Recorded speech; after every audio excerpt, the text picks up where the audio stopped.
Welcome back. It's 2:05. Welcome to our afternoon working session. It's November 28, 2022. Please let the record reflect that all three commissioners are present and our executive management team. And we will start off with Ashley Cameron. All right, thank you, Commissioner. So I am here today just with a little bit of background to read into the record a ULP that has dated back into 2021 actually, and we are finally through it, but I'm going to read it into record. As a reminder though, for this contract specifically, which is our master coalition, we did meet in 2022 and bargain both in normal sessions and also in mediations. And we did reach an agreement in October 1st is when the contract was ratified. So I'll read this into record because we are required to under the ULP, but just again, that reminder that we have actually settled this contract. So for the notice to employees of an unfair labor practice cases 134478-U-21, 134479-U-21, 134480-U-21, 134481-U-21, 134482-U-21, and 134483-U-21, decision 13510-A, PECB 2022. State law gives you the right to self-organize, join, or assist labor or employee organizations, bargain collectively through a representative of your choice, refuse to pay dues to a union unless you have affirmatively agreed to make such payments.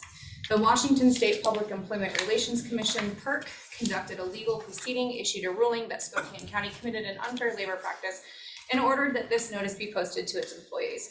We unlawfully refused to bargain in violation of RCW 41.56.144 and divergently interfered with employee rights RCW 41.56.141 by conditioning bargaining on a permissive subject. To remedy our unfair labor practices, we will bargain in good faith without conditioning of bargaining on non-mandatory subjects of bargaining. We will cease and desist from refusing to meet and negotiate with the union unless the bargaining meeting takes place in the public. And we will not in any other manner interfering with, restraining, or coercing its employees in the exercise of their collective bargaining rights under the laws of the state of Washington. This decision relating to this violation can be found on the PERC website at https://decisions.perc.washington.gov. This notice must be posted for 60 consecutive days and may not be altered, defaced, or covered. For questions, visit perc.wa.gov or contact a PERC Unfair Labor Practices Administrator, Dario De La Rosa, dario.delarosa@perc.wa.gov, 360-570-7328. Emily Whitney, emily.whitney@perc.wa.gov, 360-664-3047. Thank you. Thank you. It has now been read into the record. Okay, that's going to take us to Jeff McMorris. Okay, Erin was going to start with the broadband today, and then we'll go to ARP. You have the broadband PDA possible formation to talk about. Good afternoon, Commissioners. There's an executive summary for the senior leadership and then the full packet for each of the commissioners. And Scott sent that down.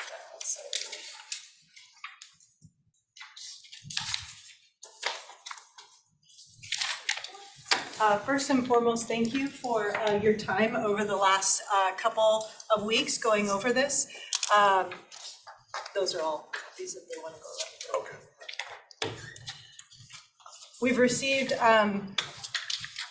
comments and review from each of the commissioners related to a public development authority for broadband that would formalize to a further extent what has been informally in place through a series of MOUs over probably the last 6 months in preparation for some large funding coming out from the state and federal government that would allow this development authority to act on behalf of the interests of Spokane County and other member entities. Thanks to Mark and Jim Amacio for the legal advice. I've also met with Deanna Gregory from Pacific Law Group, who has given her approval of this construct, given the intent of the function as being a very lightweight pass-through authority for asset management. One decision point where we are at today is at the board composition.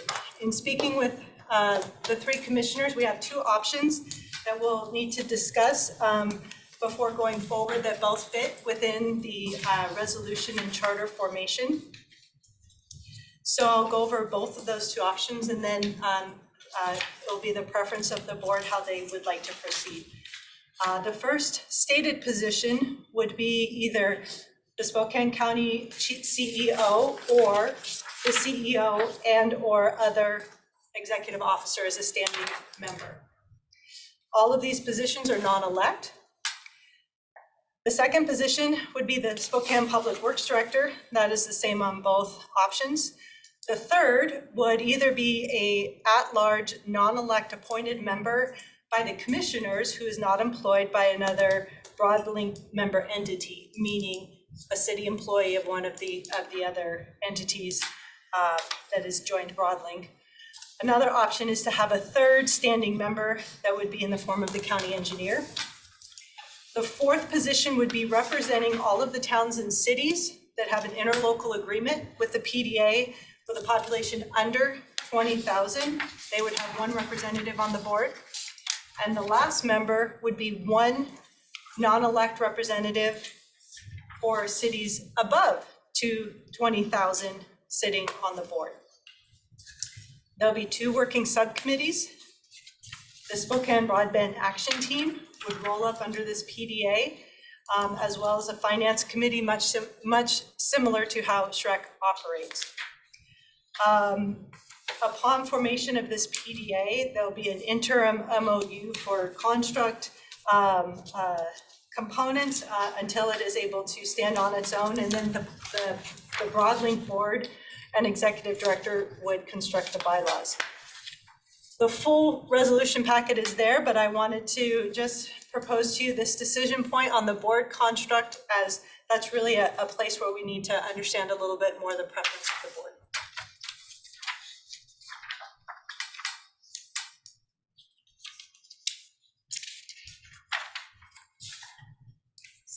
So one thought I have is, as I looked at the second proposal, with the chief executive officer, public works director, and engineer, having been, on the broadband committee action team several times, the three of them are not, as versed in broadband, and I think that ensuring that the public works director is there, because then he would be able to know and identify what projects and what might be cutting into county roads that could be thought through that process. I'm concerned that the two additional commissioners, that Scott's time is going to be at a premium. So that's, I think, why I'm concerned of having you on all the PDAs, and that, that maybe this would be when you could designate somebody in your role. And then the county engineer just hasn't, again, it's that expertise, like on SHREC, it was providing that expertise. So I'm just not sure who's providing the expertise. That's my concern.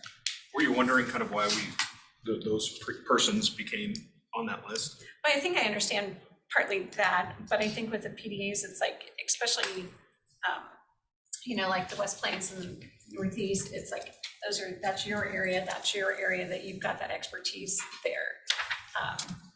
Broadband's kind of its own unique area. And so I would like to ensure that we have someone, which is, if we appoint somebody who's got that broadband expertise, to go there to the board. Because otherwise you've got, an executive director who's running the organization, but isn't, that has expertise, but nobody on the board does. And that was what I thought was the beauty of SHREC is, trying not to have the electeds on it, but having that expertise of the users. Could you explain to me why they were put on? I think we're looking at trying to decide where the bulk of the money is and who's gonna be spending it and how to keep control of that, how to make sure that we have the right people that see all those other pieces that are at play here at the table. And geography as a whole, so the cities, small and big, don't make up the geography as a whole of what we expect to be getting awards. So we wanted to make sure that the county would have, at bare minimum, through 2 seats, the ability to ensure that the county unincorporated area is kept in perspective. Yeah, there wasn't any magic that thought the county engineer is the right person for sure, but it was To your that sort point, of discussion. Commissioner, yeah.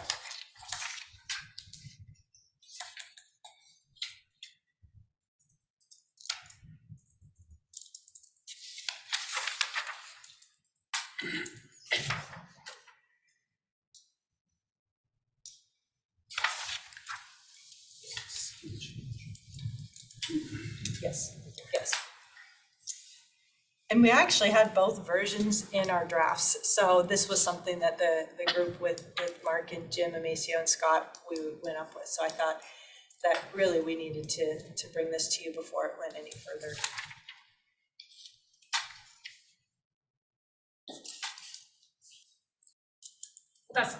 I guess that's just my thought, is I'm concerned that there's not expertise, and not that they aren't smart. But like I said, you know, all the broadband so far that we've done, and then I guess the other thing you and I talked about too is, are the small cities aware that, you know, and have agreed to the PDAs? I mean, because last I knew we've been talking about it, but you know, I hadn't seen it till you brought it to me. So I just don't want to feel like to the small cities that we're forcing them into this, that I want them to be choosing. So we This have is my not, choice. we haven't been able to convene the mayor's meeting just over the holiday. There was a little concern that once this was opened up, it might generate interest outside of the mayors, you know, because we have kept in conversation with the small cities. Many of them actually attend the BAT team, and then just on the side I have correspondence. So we absolutely, even outside of Mayor Woodward's mayor meeting, can convene that, because I know that you requested of it. There is a little balance to ensure that we don't inadvertently invite brand new composition to the entity, thinking that that's what the meeting is for. So that's another reason we can definitely proceed with an awareness meeting. Again, if it comes out under Mayor Woodward, it might be construed also as a city PDA. So No, there were a few which things could that be, no, I mean, I agree with that. I mean, you and I were just brainstorming of ways that we could Absolutely. inform them. I mean, just because like when I was down there for South County, and you know, we developed the idea, it was through the town hall meeting down there with the small town mayors. I know it took us a little bit to get some of them on board with it, our local agreement, just to proceed. But I don't want to have them feel like we're just forcing them into this. we have had the Thanksgiving holiday, so it's been a little tricky. One-on-one correspondence has been really valuable. So again, at the direction of the board, we can either convene a meeting or continue with the one-on-one correspondence between now and when you would like to put this on for official consideration. So happy to do either on that. I'm not so sure they will feel pushed into it, only because we have them with an ILA if they want to join. So it really gives them a seat at the table. So they can join with an ILA, then they're going to decide amongst themselves. Let's say several of them join the small towns. They're going to pick which one person they're going to send, and it's like we do on a lot of the boards. But they'll have to have an ILA to join, so they won't ever be forced into it. Correct. We had just talked about with them that this was a potential revenue source and those things, and so that they would have a little more control. That was initially what we were talking about. Because at the time that we set up the first one, we didn't talk about a PDA and that the county would be in charge of it. We were just trying to be the convener, so that way it was helping with and other entities that were trying to individually go to the mayors. So, I mean, that's why I just want to be transparent with the mayors as to what we're doing, and why we're doing it. And I think it's just a conversation. I think they'll be, I think probably more than happy to come along because they don't want to have their own department dealing with it. But I also want it to be an open, transparent conversation, not we've already passed this and now you guys have to sign on. That was my concern with some of the small towns. So I'm gonna go back to my days when I first got here and we were taking over the solid waste system. And we spent a year and a half with Steve DiGiulio and experts from across the county and the state trying to figure out a new governance structure for solid waste where we would have all of the cities as part of a voting board and be weighted based upon population, yada, yada, yada. And when it was all said and done, it was the cities and the small cities that rejected that structure because they said, we will never be able to control the board, but we'll be able to control the Board of County Commissioners because we can unelect you. And so we abandoned all that work and turned the solid waste system over to the Board of County Commissioners. And then the legislature said you can only vote for one of us and not five of us. So, kind of defeated that effort. But what they wanted was the ability to have a meaningful impact on the structure. And so I look at this and I go, between the two, really is a shift in who controls this entity from the county to other non-electeds. And so I'm more in favor of option two. Scott can always delegate what he doesn't want to do so he can attend these meetings. I understand why the public works and engineer are there. They control the right of way. In terms of expertise, there's nothing in here that guarantees that there'll be expertise in broadband. So I guess I'm gonna weigh in for option number two.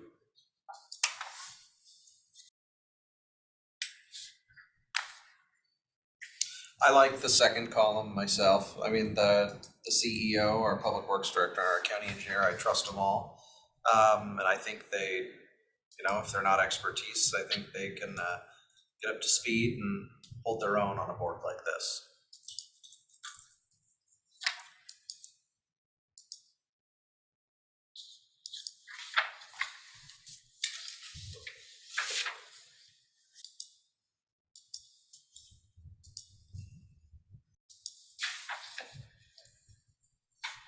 So,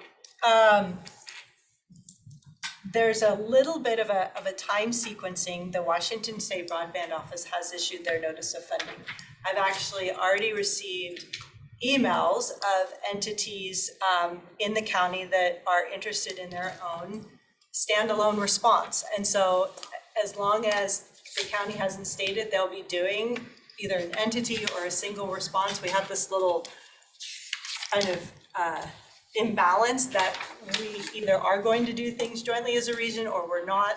So the original intent was to have this entity in place as part of the submission, which does mean that we'll need to prep that for a consent before you end this year.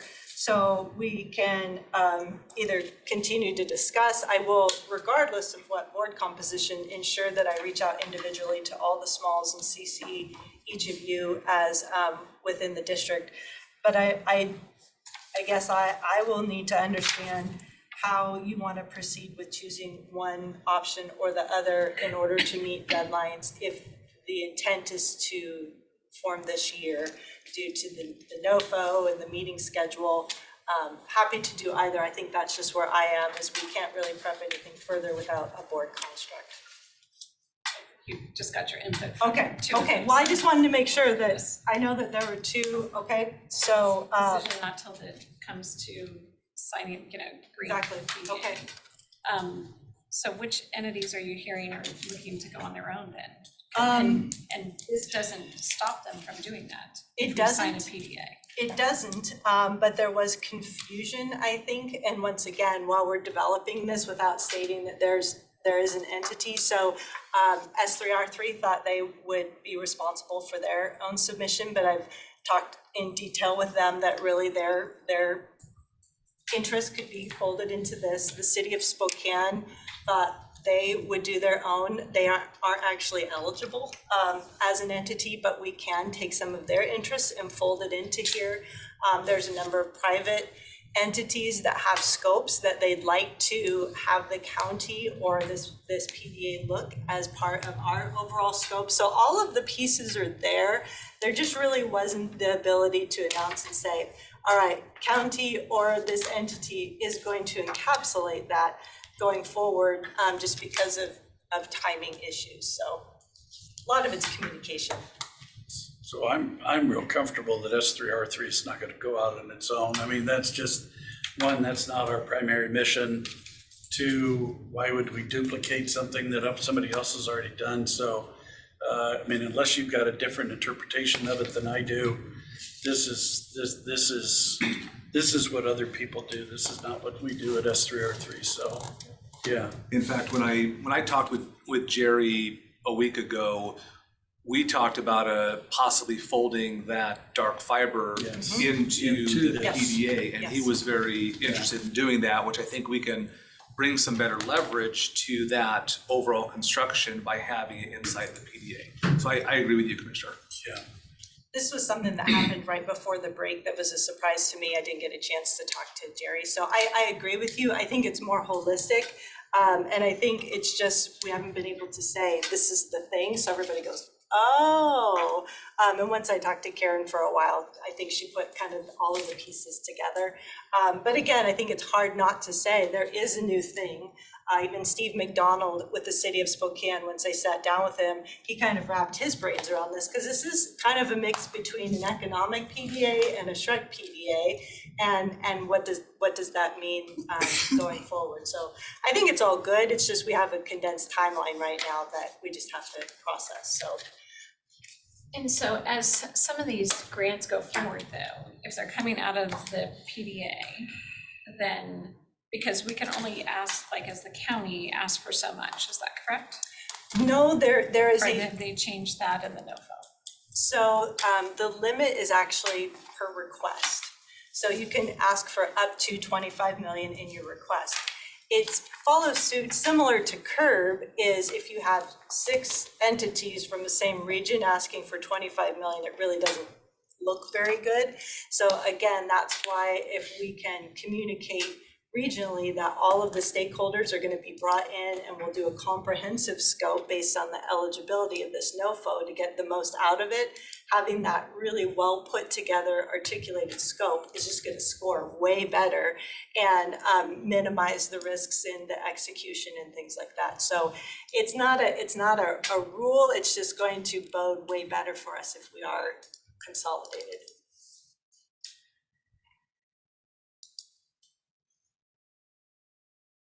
Kind of believe that the county and through the PDA is going to be in a much stronger position to apply for and be successful, especially since we created the BAT team, which is a county-wide BAT team. We are looking at infrastructure across the county. We're looking at areas that are underinvested and disproportionately impacted. So it seems like all of the scoring, which I just know highlights of it from Arian, I think we're going to be in a really good position to score well on any and all of our grant asks. I would agree. And this is the tip of the iceberg. I mean, what we're seeing now is just a slice. Well, I appreciate this. I appreciated Deanna's insights too, because she gave a green light, just a few Scribner's updates. So we'll prep this with the updates and move forward. I will be passing around, Joe Poirier is retiring this week. And so I'll be passing around, he was the Petrocor CEO for I don't know, 14, 15 years, Port of Whitman. So I thank you on behalf of Spokane County. Those of you that would like to sign it, I'll send it around. But they've really been a good mentor, and Petrichor will, I think, still be involved in our efforts as a I think a synergy point going forward. So I'll make sure that gets passed around. Moving on to ARP? Nope. Nope. One last question. Yes, sir. I don't know whether either one of you have been communicated with by Ben Stuckert on behalf of Comcast. He's just reached out, I know. Oh, I got an email just saying he wanted to set up a meeting. I haven't scheduled anything. Yeah, his last email to me indicated a sense of urgency, and I thought, well, I'm not going to do that until I talk to the two of you. Mine was just, yeah, I'd like to set up a meeting with some Comcast reps. It didn't seem urgent or anything, but yeah, I haven't responded. Okay. So, Any yeah. concerns or anything? well, no, you can talk to him. So that's part of that Comcast would not, if they went and asked for this separately, it's not through the county. And I think with these NOFOs, it has to be the county that is asking for the funds. And we did it the first time, just because we didn't have anybody else that was asking for Right. money, and we hadn't dived into all the things that we had done. And so we have changed the way that we're doing broadband in Spokane County since then. And so I think they weren't happy when we did the letter for the open access. Okay. I got an email then of his displeasure with that. And then I got another email here recently asking to meet, but, until we really figure out what we're doing, until the NOFO came out, and what we're doing with the PDA, there's still too many things up in the air. He has no real reason to be with me then. Yeah, I think the gentleman's coming in town Yeah. in December sometime. I'm not gonna be in town then, so. Yeah.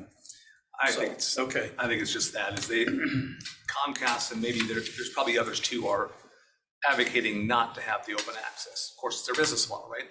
They want to control Want to end to control end everything, and yeah. generate their revenue streams. And you all three have given us direction to advocate for the open public access. Yeah. Which doesn't mean that the county is providing internet services. We're just merely providing the conveyance to get there. And we're enabling, I think, a lot more connectivity by the county being the driver's seat of receiving the grants, putting the assets to work, and letting any and every ISP come through. It's like choice for customers. Like you can pick 3 or 4 different ISPs. It allows for good price competition. So that's what I suspect that I believe he is some working for or lobbying for something. Comcast, I think He's that's a what it is. lobbyist or something now, I don't know.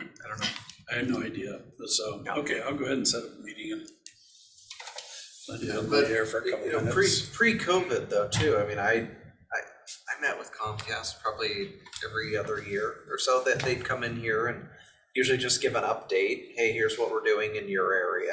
That was about it.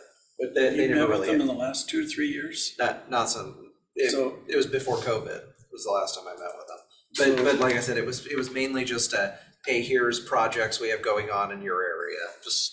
That's about it. Primarily Comcast is up north. Yeah, there's a lot, yeah. And they Well, received and a it's $3 million interesting award. because Saturday I was up at Costco and I ran into Ken Watts, who used to be the general manager for Comcast. And he was the one that reached out to all of us and said, hey, Comcast is doing this, this. And he said, how's it going? I said, I haven't heard from Comcast since you left. And he said, I'm not surprised at that because everything's controlled by the other side of the state and they really don't give much attention. I made a point of reaching out to all of you, but I'm not surprised that nobody else has reached out to you. So it's about their structure. Yeah. And it was just very casual that I reached out there that, I ran into Ken. And so I got that education for whatever it's worth. So, anyway. So Ken loved us, not Comcast. Commissioner, just want to draw your attention to one other thing. In the establishment of the PDA, there's more than likely going to be some support that the county is going to have to provide to them for setup and startup and all that stuff. Not unlike that we did with Shrek, we provided a lot of administrative internal services for them and we had a reimbursement agreement. So that's likely something that we'll need here as well with our grants team, because we're gonna have the expertise to get those things moving forward. So I just want to draw that to your attention. And once we kind of more formalize that, we'll bring it back. But I think that's gonna be an important thing that we have to help them get up and going.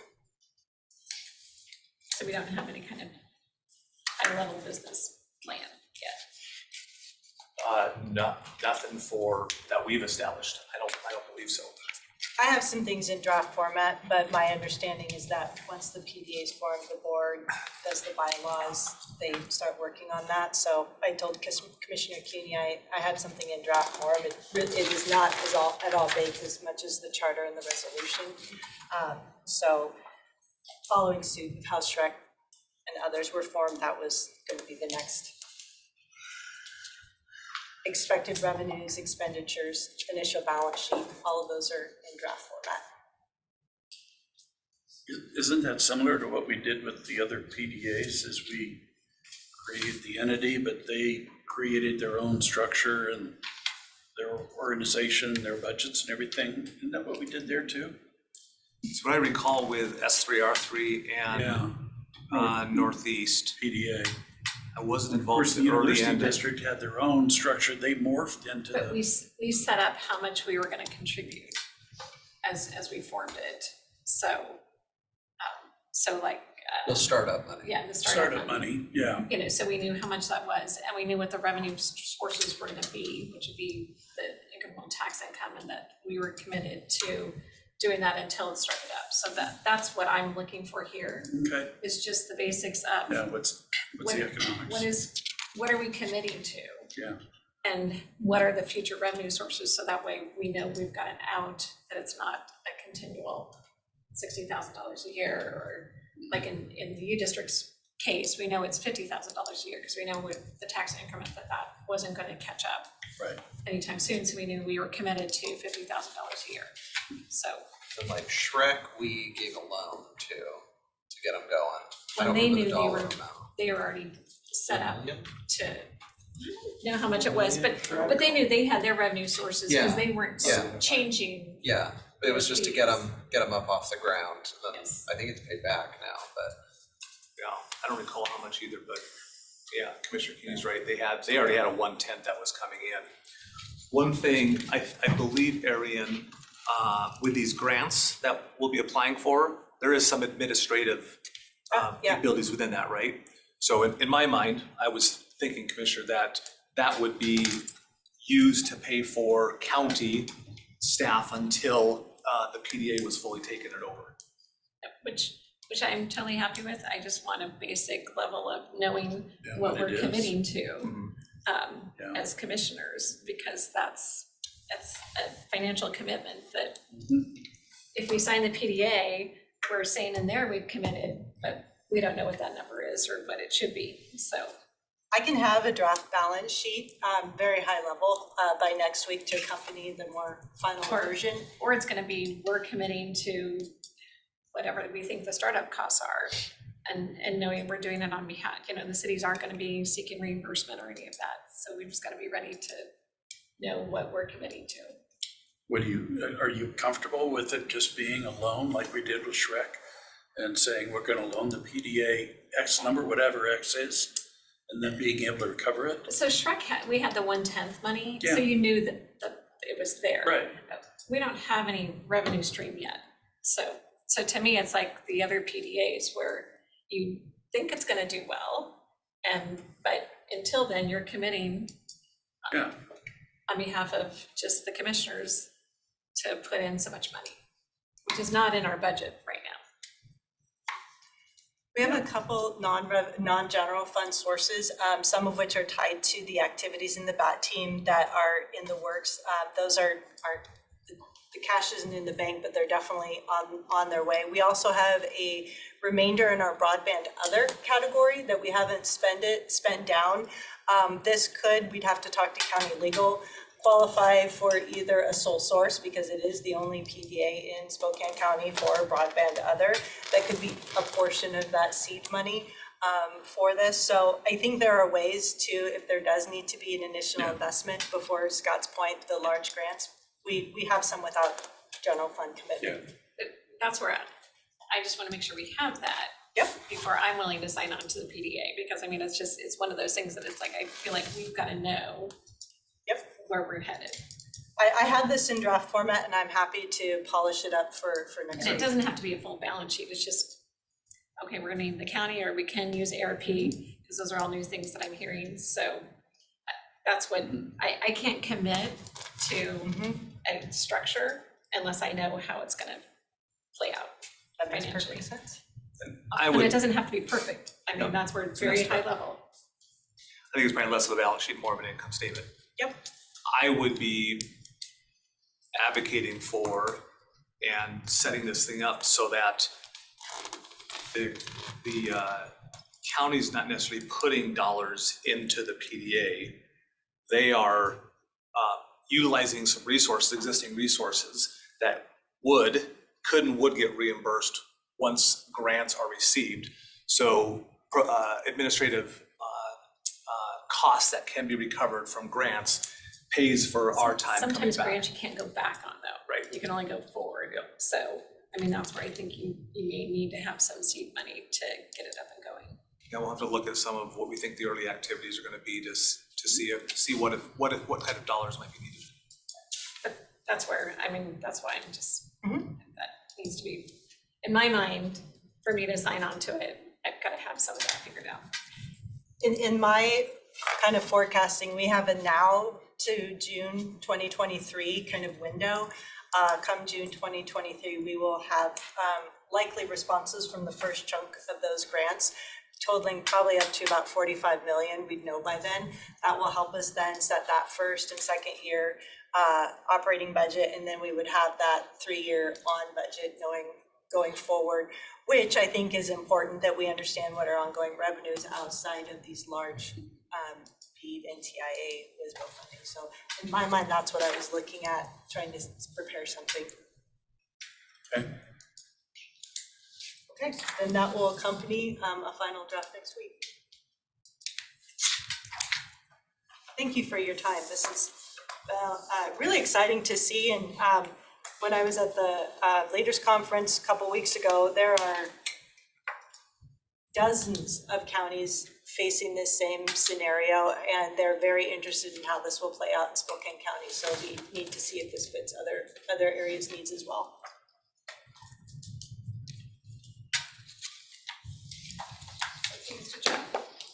Yes, Marion has a sheet we're gonna pass out and she'll talk through. Focus on the column in red, just as we did with the community violence interventions category. This one, we brought in a recommendation based on the budget set forth by the commissioners. And so the red shows recommended areas that are not fully funded, looking for feedback, and Marion will talk you through it. And this is our first RFP that we actually received applications for more than one category. So as you'll see on the far left, this is for water sewer from categories 5.1 all the way to 5.18. So we received the project total that Jeff talked about, what they requested, what the scoring committee recommended for an award, what the balance is to the total, and then what that is going to be applied for. So we had a number of, again, one-time infrastructure investments, City of Deer Park for wastewater aeration, Town of Rockford, an investment in their sewer pipe project, 3 Spokane County Public Works projects that will mitigate wastewater and stormwater in areas that have had ongoing issues. S3R3, part of their large capital approach stormwater project. The Northeast PDA, and again, I'd like to talk a little bit about this, is very interested in this seed money for the replacement of a transmission line that would actually allow for them to have capacity enhancement in both residential and commercial areas. In talking with Jesse, who is really helpful, oftentimes they're just missing that first project that then moves them up on the list on other city capital program prioritizations, and this particular one would actually give them that foot in the door. They did come back with a revised scope that would bump this to a 1,500,000 ask, and it was confirmed that the city would match that. So that award would go to the Northeast PDA that would then in turn have the City of Spokane Public Works do the work. But it was confirmed that it would be the replacement of a distribution main that would actually allow for capacity increase that cannot occur today. Four Lakes Water District, a well reservoir extension, City of Medical Lake, iron mitigation water main project, Town of Fairfield sewer, and City of Airway Heights, a sewer expansion project. So all of these together total the current allocation direction of 10 million. As Jeff noted, he did a great job putting in red there. If you so choose to fully fund the asks, that's what we're looking at, but we would need to go over into our current 3.3 million yet to be allocated balance. So we're kind of looking for direction, A, of the confirmation of firms, and B, where your thresholds are for the award total.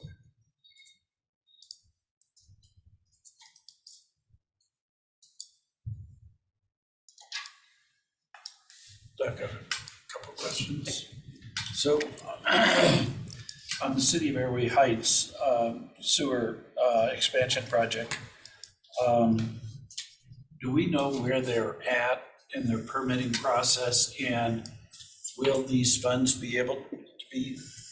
Pulling up There she my, was. I was like, oh, I need my laptop. Over there, and you're gone. I'm going, geez. I don't know that off the top of my head, so I gotta pull up Well, my brain. I'm just worried that if we make the allocation, they can't be spent in the time frame allowed. You know, do we lose the funds, or do we have enough time All to? contracts have a check-in date mid-24. Arian's writing them to June of 24. Okay, Just by way of reminder, you have until the end of 24 as a board to reallocate anything that's not spent. So we will do a check-in June 24 of everything. And if there's anything that seems to be maybe concerning in what regards to what you're mentioning or anything else, it'd come back to the board. We'd explain the situation, and then you can say, well, we're gonna roll the dice and see if they get it done in time, or we're gonna take some of that back and reallocate it. You'd still have the rest of 24 to reallocate, and of course, the end of 26 to spend. Just the reallocation has to be done by the end of 24. They have a full construction bid plan that was produced in June of 2022, a lot of it above ground. So it's a project that's fairly well vetted down. I'm not sure about all the permitting, but the full construction estimate is in and ready for award. yeah, I mean, if 300,000's already been spent on the project, I'm assuming that's just an limit in engineering as opposed to actual hard construction and stuff. So I just, you know, and if they really are only $1 million short for funding that project, I guess that's a opportunity to have a conversation with Airway Heights about sewer service out in the West Plains, as opposed to, you know, the 1.5. I'm not sure that the board for S3R3 is bought off on some kind of storm water project for the West Plains yet. Are you aware of something that's? No, our last board meeting, when we talked about some of the priorities out there, and there were Right. still some Still some unknowns. unknowns about kind of where and when on the stormwater. I think we recognize there's a need, it's just what's the first location to do Right. it, and where's the best opportunity to do it at? Yeah. Airway Heights did receive a direct state appropriation from Commerce, which has biennial state budget spending requirements. So that does help us fall within the pre-2026 requirements. So again, I think they've got some other time constraints as well. So of what they received from the state, how much did they get from the state?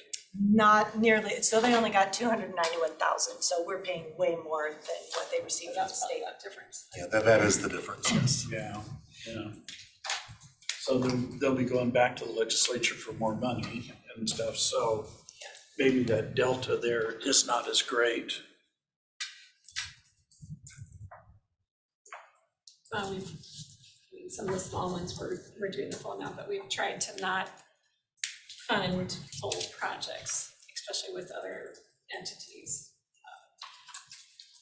Well, Trying to get- but then I look at Rockford, we are fully funding that. Yes, I said there's a few that are small, Yeah. but for the most part, we've tried to have, Participation. yeah, Yeah, I agree. participation.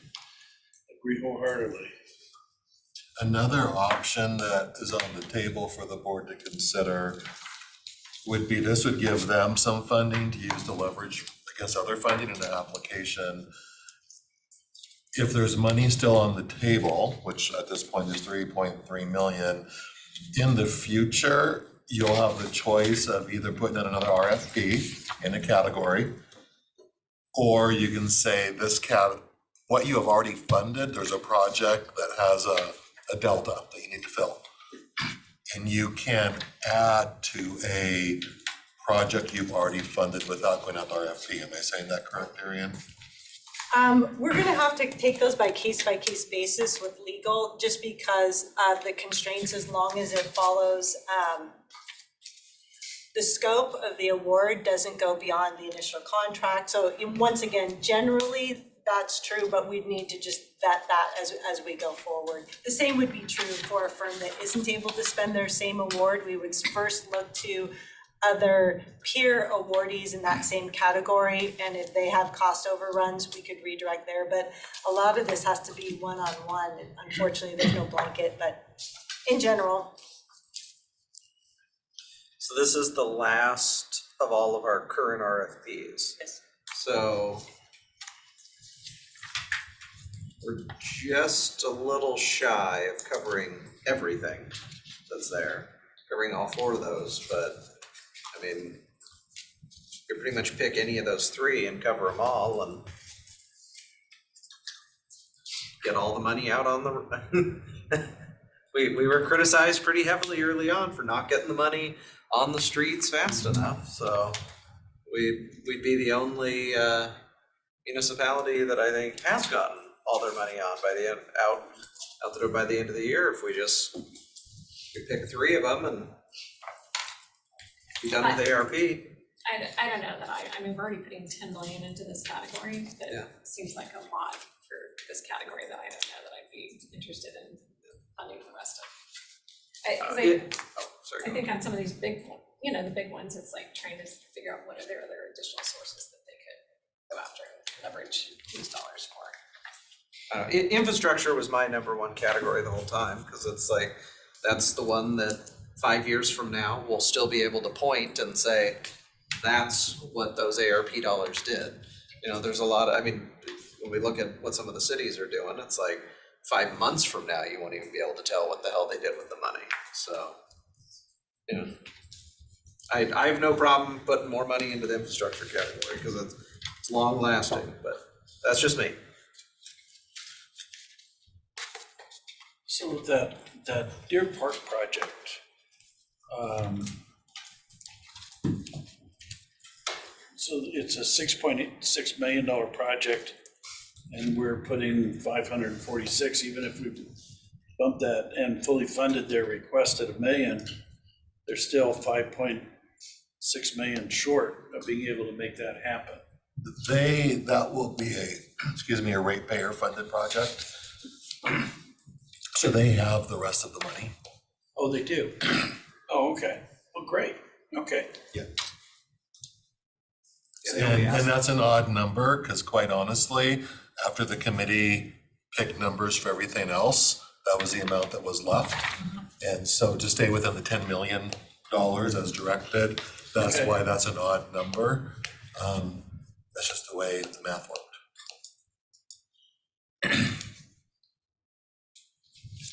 Our goal is to have this on consent next week with whatever numbers you give us guidance towards. So if you had to pick, Josh, between NEPA and Deer Park, what would be your #1 priority out of those 2? Well, the NEPDA, if we wanted to, the discussion was around us paying half, so this isn't half. We're short our, it was paying half of 3 million. We're $500,000 short of meeting our obligation, right? Is that how I'm reading that, or do I have that incorrect? The revised amount came just last week, Okay. because we spoke in depth with 3 folks from the city public works as well as Jesse, and just kind of understanding a little more the situation up there. Our amount is actually not half of the project. It would be matching the city's commitment. So the city of Spokane committed 1.5 million in this revised amount. And their new amount is 3 million. It doesn't cover the whole project total, but the city of Spokane and the Spokane County amounts total what they've requested from ARP towards the project total.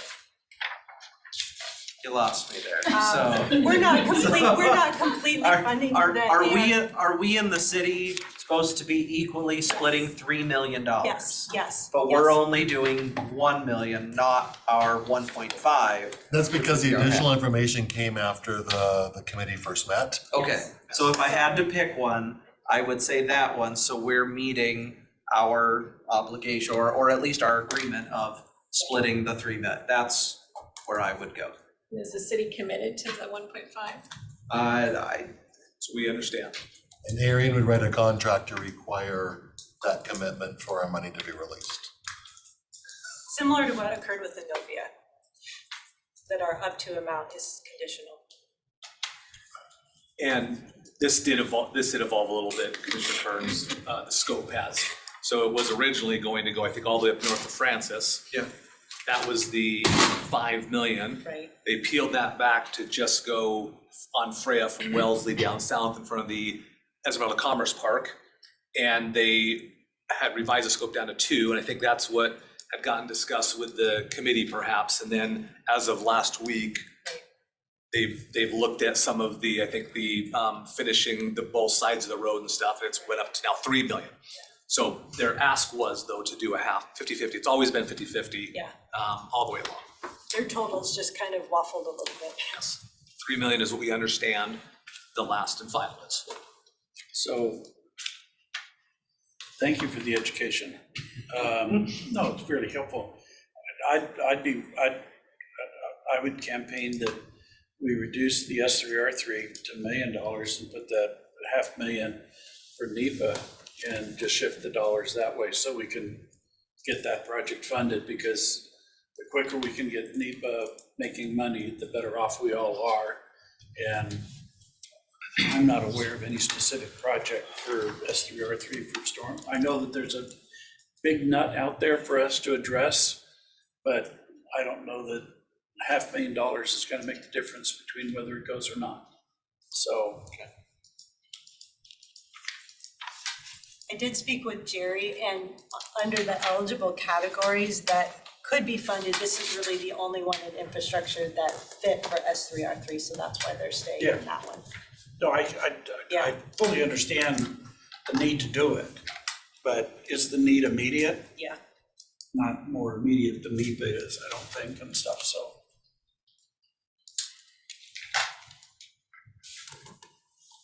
So you reduce S3R3 to 2 million? So just reduce that to 2 million.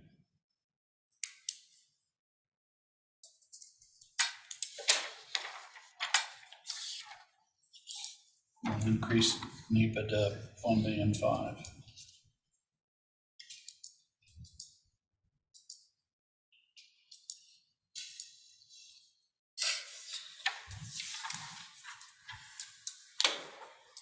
So I've written in that change, not hearing anything else. Are there any other changes or additions or reductions? I have to get a better education about where the airway heights thing is before I can speak intelligently to that, so. I have to make a decision today based upon what I know today. I don't have any information to tell me to disagree with what you've done.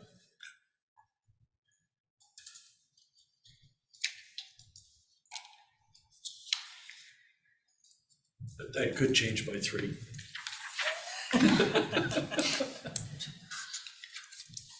So at this point, would you like us with the one change, reducing S3R3 down to 2, increase in PDA up to 1.5, prepare that for consent for next week? Yeah, sure. And if anybody has any changes, you can bring amendments. Okay. And the other, the 1/10, are we good with this, Aaron?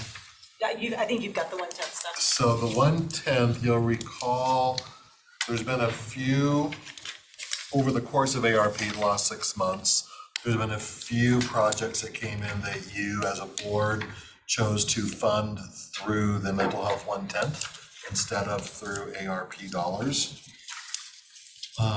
One of those was the Adult Teen Challenge out on the West Plains Behavioral Health Substance Use organization, working with adults and teens.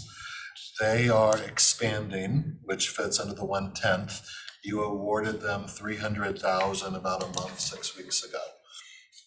They have been told in the permitting process that they have to expand their water storage facility, doubling it from a 60,000 gallon to 120,000 gallon tank, whatever it is, to be there in case of wildfire issues. And they cannot complete their expansion or move forward until they fund that. That's an additional 235. It's between 195 and 235 is their budget that they've been given by Reich Engineering. So that's one that's on the table for possible funding from Mental Health 1/10. The other one is the Little Scholars. Commissioner French, you visited with them 6 months or so ago. We expected their application to come in several months ago. It just came in just prior to Thanksgiving, and that's a $316,000 ask. You remember it's for embedding mental health workers into daycares for both the staff of daycares and the youth that are there. And it's a pilot project that would work with several daycares, relatively this neighborhood, kind of East Central, West Central neighborhood. So the other one we have a outreach request from Family Promise, but we don't have any substance behind it yet. So you have a $235,000 request from Adult Teen Challenge and the $316,000 request from Little Scholars. So about $551 total between those two. Is that something you would like prepared for a vote in the next week or two? Question, how much did we already approve for Teen Challenge, Adult? 300. And since I've been here, you've also done 300 for the Native Project, 300 for the library over in Hilliard, and 300 for Adult Teen Challenge. So we've done three 300s. We have not yet received paperwork from the foundation, Race Rudine Foundation. You guys have tentatively talked about a $500,000 there for fentanyl awareness and push back against that. Arian's reached out a few times. We just haven't got the paperwork yet, so we can't present it until we have it.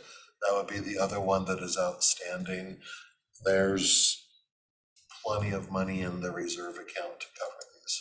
We are putting each of these, Ron may or may not put it up, on the ARP website. There's a tab that says other awards. So we're showing things that come in through the ARP door, but might go out a different door, so the community understands what we've funded from those requests. So all of those are posted on there to help with just information gathering out there, because these are more mental health, behavioral health genre.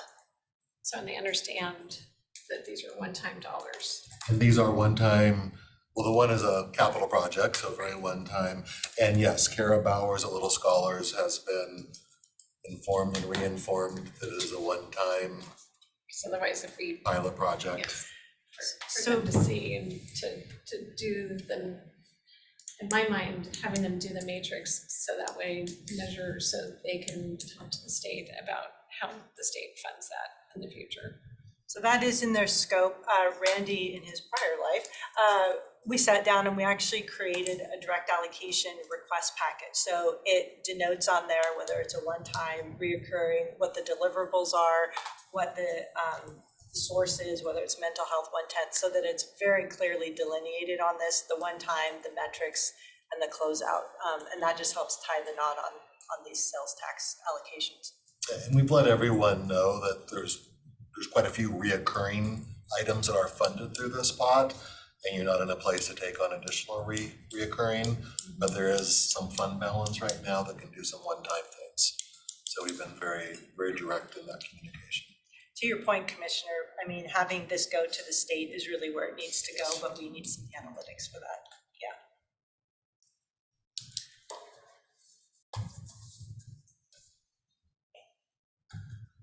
So am I hearing to prepare this for consent next week? I'm not hearing anything, I'm asking, should I? I would say in the absence of hearing people say no. Okay. In my house, the kids are used to it being no unless they hear yes. I just wanted to. Yes, Jeff. So the dollar amount that you're gonna be bringing forward is the 551? It would be 551, 316 for little scholars, 235 for adult teen challenge. Okay. And we'll have those prepared. Both the 10 million ARP and the 551 will be on consent next week. Anything else, Arian? We are done.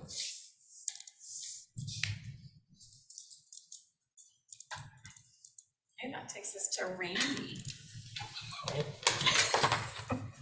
The first one we'll do is Tessa. We're going to do the budget amendments that we have for 2022. We'll go through those.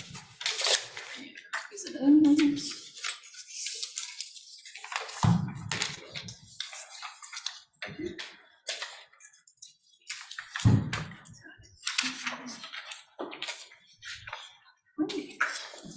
Alrighty, we will be brief with these, and awesome, Ron already has them up. The first four in the general fund are due fees or a designated revenue source that we're just appropriating for use. So all of these are existing funds. The sheriff's office is gonna get a new canine. Seizure funds for vehicle purchases. The water bank now resides in the general fund. Thank you, Gina. And then we have the horticulture due fee that's just kind of got some extra help staff paid out of running the Master Gardener program at Cooperative Extension. On page 2, item number 5 is our first major item, and that is the $10 million contribution to the small arms range out of the general fund. So we're just affirming that transaction to be completed before the end of this year. Item number 6, the sheriff's office sold some vehicles on auction, and so they are going to use proceeds from the sale of those capital assets to help fund new vehicles and upfit other vehicles as well. Item number 7 is $3 million of additional sales tax revenue coming into the general fund to help us manage our contract implementation for the master contract, as well as some of the sheriff and jail contract implications that we've had this year. We had all of those one-time payments that were agreed to that we had not planned on this year, so that's kind of the largest piece of that $3 million. Item 8 is transferring in mental health sales tax revenue from the mental health sales tax fund into the general fund as we make contributions to Camp Hope to provide individuals transitioning to the new facility at Trent appropriate resources to get them stabilized. So that again, that was the funds that we approved up to 500,000. Correct, yep. And so we are doing a large portion of that out of the mental health sales tax, into the general fund. We already had some budget in the general fund that we could contribute to that. And that's for I just want people to know that funds. we already Yes. appropriated that, just Yes. that it's not additional funds that we're spending. This is just making it. Yep, it's the up to $500,000 that you all, yep, we're just affirming it on paper. And it's for the EOC to purchase things out of the navigation center. Yeah, it's like renting the trailer facility to provide. And we know what it's for. So, The beds. We've been talking about that. I just want to make sure that if the public's listening, this is that. yep, one and the I same. So, It's not an additional Yes. 420. Item number 10 on the list is $2.5 million for the TPA fund. So we received TPA revenues in this fund, tourism promotion area funds. The fee went up. They changed it kind of on an off cycle for us, so we weren't anticipating it in the budget. And we take all of that money and give it right to Visit Spokane and Spokane Sports. So that's just some cleanup there. Item number 11 on page 3 is fully appropriating the second half of the ARP funds that came in this year. So that way all of the money is available budgetarily to be spent going forward. Item number 12 is mental health sales tax. In the mental health sales tax fund, we've received additional revenues this year, and so we are just appropriating those for ease of administration as some of these other requests for one-time things are coming through. And then item number 13 is the small arms range bonds. Accounting has had us do some fun gymnastics on this one. We have the capital project in one fund, but then we received the bond proceeds into a different fund, and to manage arbitrage and spend down of those bond proceeds, we have it in that fund, and that fund will pay the capital construction fund, which is why we have to kind of budget for it in two places. basically on a reimbursement basis. Exactly, we reimburse ourselves with the bonds to keep it all clean for bond spend down for taxable and tax exempt bonds. And then all the remaining items on there, 14 through 21, are grants that the board has already accepted. Any questions? Refresh my memory on what Safe Babies. Safe Babies, it's a rough name. It is a grant. I would have to look into what they do with the funds. It's through Superior Court. It's a bad name though. It is, yeah. And it is unfortunately the name that grants gave it. So we can look into what that program does for you though. And the UGA minor guardianship? That is again through Superior Court. It is something, it's some money from the state as a contract that has to do with guardianship hearings for minors through the court system.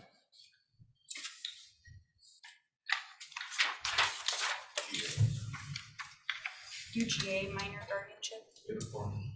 guardianship Act. Yeah. So then like 16, isn't that through ARP? It is. It's through ARP from ourselves, but in order to spend it in the general fund, we have to make the budget available in the general fund. Right, so like in 17, you say ARP award to parks for the irrigation, but we, I guess. Yeah, it's, yeah, Cleaner to say ARP award to ME because that's, it is. I mean, I'm just making sure Yep. that's what it is. Yes. Okay. 'Cause I didn't know if anybody else had contributed. It's good to see WASPIC is still funding number 19, Yes. mental health field response teams. That's great. And that is one item that the sheriff's office would like to in the future potentially expand their mental health field response teams through the mental health sales tax potentially. So that's one we keep watching, make sure WASPIC will fund continually as well. Yeah, because that grant goes to both Spokane County and then we give it, some of it to the city of Spokane as well. Yep. That's the total amount I believe so. Yes. Yep. that we administer. Yep. And then, I think a year ago, didn't, like, Frontier, we had to give them additional funding. Are we doing that again, do you know? Or administration, because their administrative costs, it wasn't enough to cover their administrative costs. I don't believe so. I haven't heard anything about that yet from the sheriff's office. I remember right, like, it was like $60,000. Yeah, and I, We split it between the city and the county, so. Just to be aware if that doesn't cover all of it, but that's what happened last time. How much did we have to pay them last year? Well, it was like $60,000 that Empire Health didn't get enough administrative costs because of the I just way couldn't remember the yeah. dollar amount. the way the grant was done. So they were not gonna do it, and it's like, well, the city pays half because they're receiving half of it, we pay half for. No, I'm fine with the dollar amount. I just couldn't remember what it was. Yeah. Some information on St. Baby's Court if you want. So this is on tomorrow's agenda. it is, yep. And that way it'll be final, the last agenda of the year. All right. Okay, that's from their website. That's Superior Court. Budget next? Budget next. Budget next. So we'll go through this. This is not on the agenda for tomorrow, but this will be part of the presentation for tomorrow, for the final budget hearing. Ron, I think you have a thing you can show on that. So this is where we're at right now. As you'll see in the general fund, we're showing $238 million of revenue. We're showing the same amount of expenses, so we do have a balanced budget right now for the general fund. You'll see a summary of all the other special revenue, debt service, construction funds, enterprise funds going on for the first 2 pages.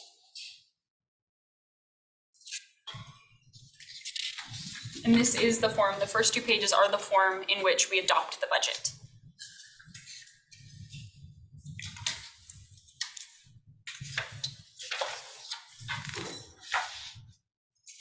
And the difference between annual revenue and annual revenue continuing appropriations. Continuing appropriations are going to be your multi-year, so like grants, things like that, versus your single year. And so like the federal grants under special revenue funds, partway down the page, has an annual continuing expenditure of $105 million. That's almost all of that is your ARP money going into the future.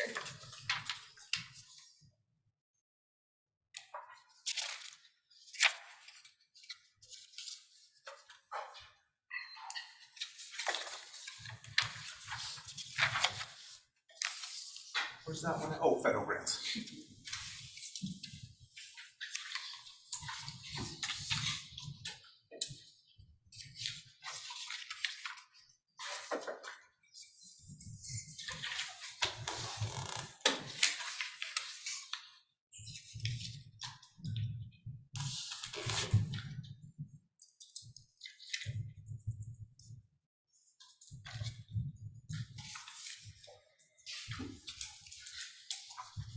Any questions on the first 2 pages?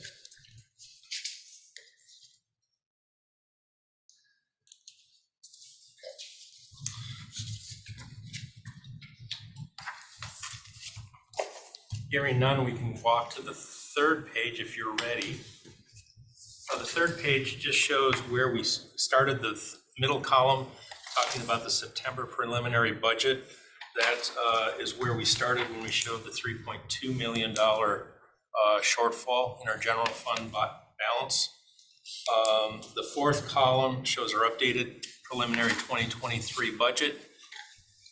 And you see that our revenue went from 231.3 up to 238.5, and our expenses went from 234, basically 6, to 238.5. The very last column on the far right is the net changes that we made in those budgets.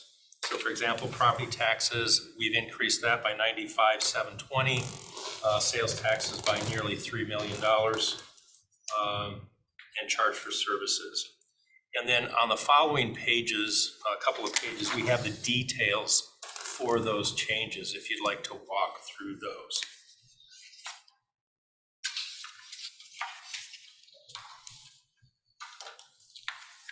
So for example, on the $95,000 of property tax changes. That was the additional revenue we projected to pay for the current use person in the assessor's office. Sales tax, we increased that. The original budget had a jump off point of $73 million and a 2% increase for 2023. We have changed the jump off point to 75.5 million because that is where we expect to end the year. And we increased the percentage to 3.9, which is our 20-year average of annual increases in sales tax. And based upon numbers we just received today from the state, I don't think we will have a problem meeting that number next year. We just had our best sales tax month ever, so in the history. Again. So, intergovernmental, this 798, that just moved down into charge for services. So that's just a reclassification. And then the water bank, you'll see that a number of times in here. That's just balancing the revenue and the expenses for the water bank because it is you have money set aside for that. Charge for services, the big increase there is the $500,000, which is what we expect our increase in our law enforcement contract to be over what was originally budgeted. Then of course we have the SARS debt. Those are the main revenue ones. The next page is our changes in our expenses. So we had a number of changes. We had some vacancy adjustments where we had a positive impact to the budget. We had some vacancy adjustments where we had to have a negative impact, such as the sheriffs, where they filled more positions than we expected them to. We've planned some employer medical and dental holiday, minimal amount there of $1 million. So that brought our overall, we've added Sheriff Rig 9, investigative analyst 2. We've done some ads there, like the clerk's office, 2 process clerks, and a court clerk. All those changes together are a $200,000 increase to sales and benefit, or salaries and benefits, excuse me.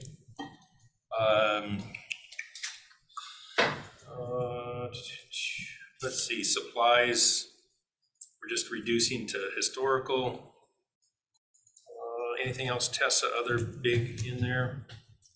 The other professional services right now, that it would be our contingency money. So we have about $500,000 contingency built into the budget right now. And just the debt service on the SARS after that. So that's how we got there. And if there are no questions on that page, the next page is just a restatement of the agency breakdown. So this is your 22 adopted budget, some projected actuals, and then 23 preliminary budget based by agency.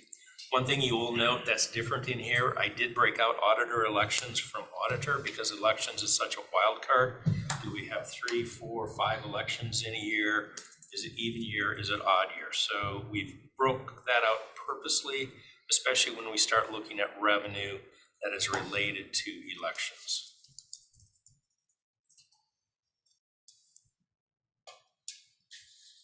Your 22 actuals, you're projecting we're gonna come in, we're 10 million under budget, huh? We did not update those from when we presented those in September. Okay. So the first 2 columns of the document are consistent with the September 6th presentation.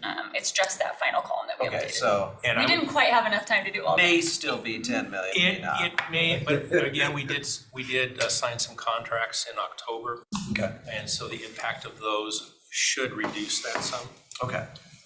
but we do not have a final number yet for those impacts. what the positive, I do believe we'll still end positive for the year. I just don't know how much it will be. Okay. I did have one additional question when I was looking at this. The 2022 adopted budget, that did not include the classification study changes, did it?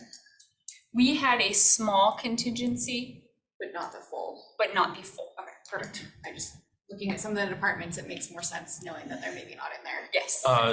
Yeah, the it was set at non-departmental, it was not passed down to the Okay. departments. That's helpful. Much is the same in the 23 budget.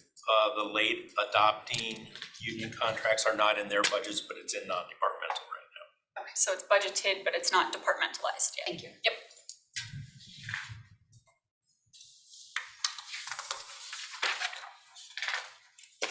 And then the next page, if you're ready, it just shows your head count. And this is the head count based upon changes that we've made in this budget.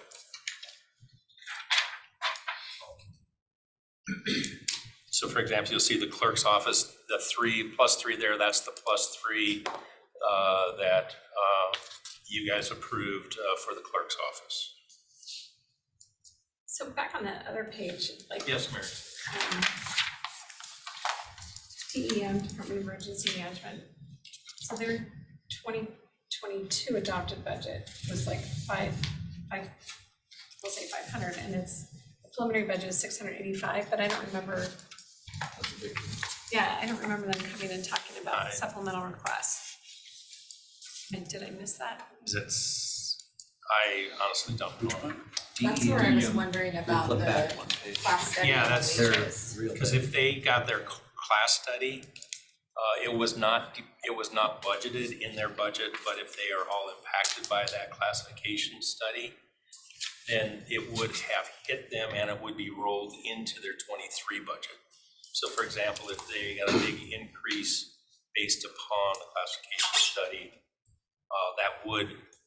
you would see that large of an increase between 22 and 23, because even though and that's why you'll also see their 22 budget going up, or their expenses being more than their budget, because we had not budgeted them moving to the classification study, but we had it in non-departmental. And so now, since they were done previous to that, we now have included that classification study in their budget for 2023, along with any wage increase if it was negotiated. But that's only, So that's that a department's portion of only it. 7 people. Right, that's a portion of it. Another portion of this impact is, and that's why you're seeing it in those projected actuals, is that the state and federal grants that had heavily been leveraged by DEM for paying salaries for a lot of their staff people have changed the rules of engagement. And so we are no longer able to support FTEs with some of the ongoing federal grants. And so we are having to shift to the county funding those FTEs instead for the programming. And so actuals are going up, and we did a transfer within their budget, so it's not shown in their adopted budget, where like we are funding an additional FTE in 2022, and I believe half of another additional FTE going into 2023. And so that'll make most of the department general fund dependent in order for us to keep getting state and federal grants. I guess the question, and this is the first time I've heard of that, so the question I would have for that is that something we would want to continue in the future? Right. So like, for example, community services, they had, I wanna say off the top of my head, it was 2 positions at the middle of this year that grant funding ran out, and we ripped those positions, right? Thank you, we appreciate you, but we no longer have funding for you. There's not a great way that we track it in the system right now. We've talked about looking at that in the future so we can flag and identify ahead of time when grants are ending, what positions will be not funded anymore. But I think that's a conversation, maybe it doesn't need to be today, but in the future, we really start looking at is what are the rules around these type of grant funded positions? And do we riff them at the end, or do we look to continue? But what does that process look like? Right, which We don't have to, you know. typically is the discussion that comes up to the commissioners. I'm certain a number of them have slipped by us. We just, With that. it runs out and they get by us, I'm sure. But I keep trying to say that every time we We accept always say grant, yeah. it's like, this is only valid for as long as we have grants. And we did build it into our new process, so when Scott came on board, the new form that we have very clearly distinguishes it. Is it grant? Is it general funds? Is it enterprise funds? Prior to Scott and myself being here, I'm not sure what, if any, flags there were, but we at least have done that since Scott has been here for any positions that have been approved. I just can't tell you which ones maybe have slipped through the cracks before that, but Tessa and I could probably work through that, figure that out.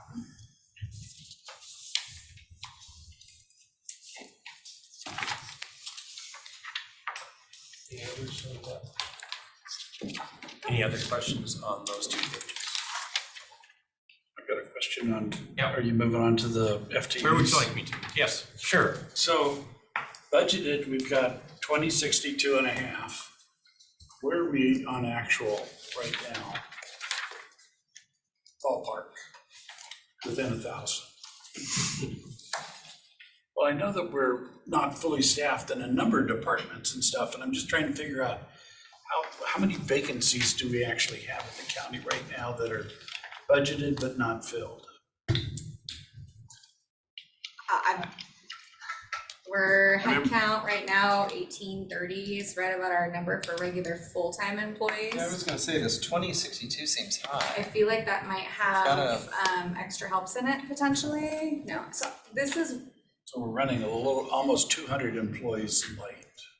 something feels About like these 10%. numbers on these But stuff. I don't, that 2062 number has to have like part-time or temp workers or seasonal workers in there. And because, yeah, we're in the 18s. When I pulled it 2 weeks ago for Jared. So when I pulled regular full-time head count, which are benefited employees, we were right around that 1830 number. When I added in the extra helps that were on the books, we were closer to this 2062 number. So I don't have, I guess that's where we struggle a little bit with the position control versus the FTEs that are in the head count and kind of where a transition is. And Tess and I are working through that. I'm very excited for a new ERP. One of those items on the list. But as far as when we looked at who was actually on the payroll 2 weeks ago, we were significantly below that number for FTEs. So Tessa, I don't know where your number, I'm thinking maybe Questica is what it's pulling from? No, it would all come from PeopleSoft. Yep, so our formal authority is where we would get those position numbers. And yeah, we can review again what vacancies look like. I would say that there's probably several in detention services. I believe there are quite a few in roads, public works. And then I think the sheriff's office still does have some. Yeah. They So say. I'm not, So I think it's, yeah, kind of, and it totally depends on the day you pull it too. yeah, and I'm not looking to challenge the No. number. I'm just trying to get a I feel think for. these are the authorized positions Yeah, these are. in the budget. Okay. I believe we are running lower than that right now. I do know it does not, for example, in the area I came from, I know it does not include the extra help for elections in the 41 Right. number because I have 140 extra help people. So 41 is not enough people to cover that area. So you're saying authorized. So there's our difference. And that's always what we would, the board, manages the authorization of the FTEs, and that's what we want them to have the visibility of. Definitely not filled. But then also for the board, you guys built in contingency, so to speak, for vacancy rates. So Right, so we built. this number behind the scenes essentially has a vacancy rate built into it. So at all times you wouldn't see the 2062 funded, so to speak. Correct. So for example, if you go back to the third sheet, you can see where we took, we did start, actually it's the fifth sheet in. You can see where we increased some vacancy allowances for, like the auditor's office, public defender, district court. We added in extra vacancy allowances because we knew the likelihood, if they're empty, have some empty right now, the likelihood of them being filled all of 2023 is, I'd say nil, but nil is probably not the right word you should say, but I will say nil. There is gonna be a vacancy and somebody's gonna leave during the year and you're not gonna fill them immediately. There's always gonna be a vacancy rate we can apply, even though the position is authorized, we budget for it, we can apply a vacancy rate against it because we know we're not gonna spend every dollar. And then otherwise we would have to cut other services when we know we're not gonna spend the money on labor.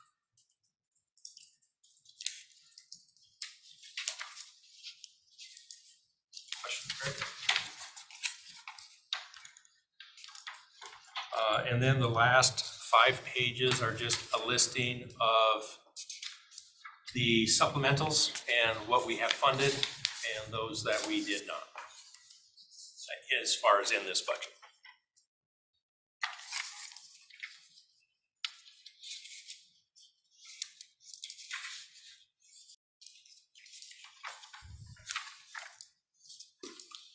So I'm looking on the last page, 5 of 5 for the Superior Court. And it's one of the line items is attractive equipment as opposed to unattractive equipment. I know I've asked this question before because it's the kind of question I would ask. The stuff that walks off, right? Yep. Is that what it is? Yeah, some that may grow feet. Wow, $25,000. Superior Court. I would have to look, but my gut would say that has something to do with the courtrooms. To get laptops. So it would probably be courtroom, televisions and things to fully outfit if you were to give them that magical judge. Does anybody else have that in their budget? I think I saw a couple, but I'm not as, Yeah, a couple people requested some things. most people just run it under supplies. It's already in their M and O. Yep. As a supplemental. That would be something to ask them. What are you gonna lose that's worth $25,000 this year? But we didn't fund it, so. Yeah, I know, but still, they obviously think $25,000 worth of something's gonna And Josh, an attractive equipment is anything we would put a tag on per Yeah, policy. yeah. So, Yeah, a little red tags on, yep.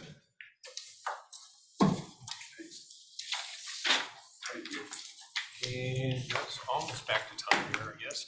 I did have one other item, but it's not on the agenda, so if we want to do it in miscellaneous, we can. And that's in regard to the fund policy. It is on your consent agenda for tomorrow, and I would like, if we could, I would like to pull it because I want to change the wording and make it a lot less of a change than was presented in that, for that policy. So if you'd like to talk about my new wording now, we could do it, or if you want to do it under miscellaneous, up to you. Or I can do it next week. With that, I guess you can go ahead and do it now. Okay. It's funny, just be All right. quick. So basically, what I'm giving you is a red line version of the copy of what I would like the red line to look like. And the sheet on the back is a GFOA best practice recommendation. That basically the GFOA recommends that the unrestricted fund balance be no less than 2 months of operating expenses for the general fund. And so what we've changed in this policy, we basically left all the wording from the preceding policy. On the first page, the only change was to remove a space. The second page, all we did was change one line in that second to last paragraph.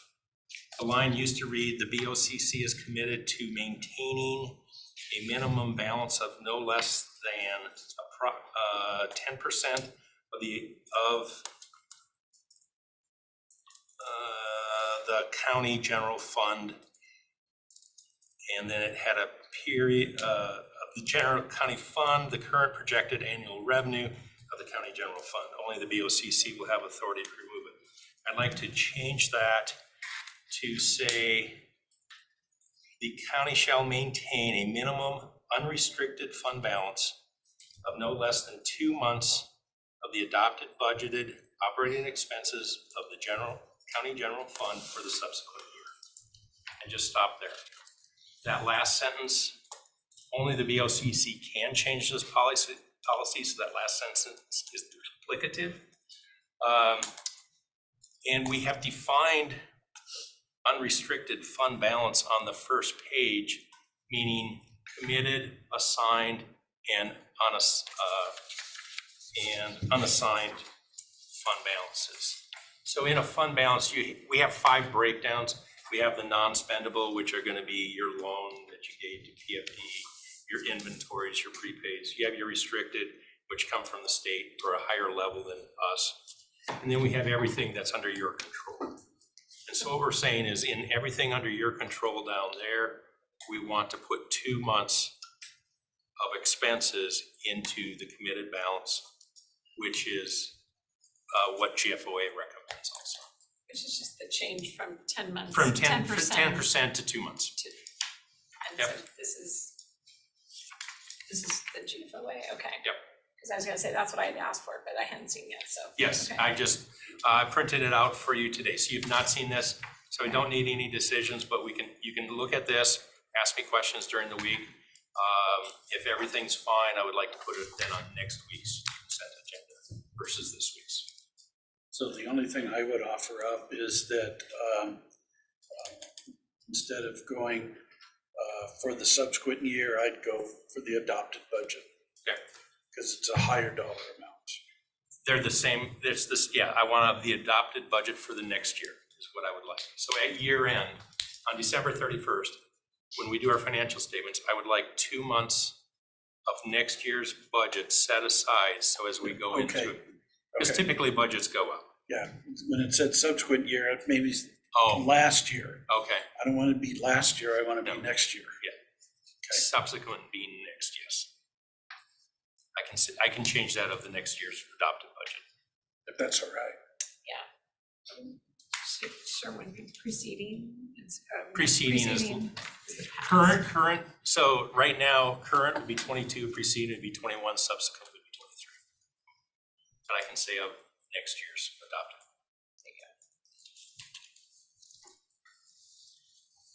Following. Be more wordsmith. Subsequent, coming after something in time, following. Same definition. Let's get on our synonyms. So this is everything that you'd seen before with the 2 months, but it removes some of that extra language that was redundant that Randy just highlighted, plus some of the other restatement of what the minimum fund balance is for emergencies, natural disasters, economic downturns. So it's already in there. And then the unrestricted gives then the auditor's office the knowledge to take the 2 months and place it to the committed category.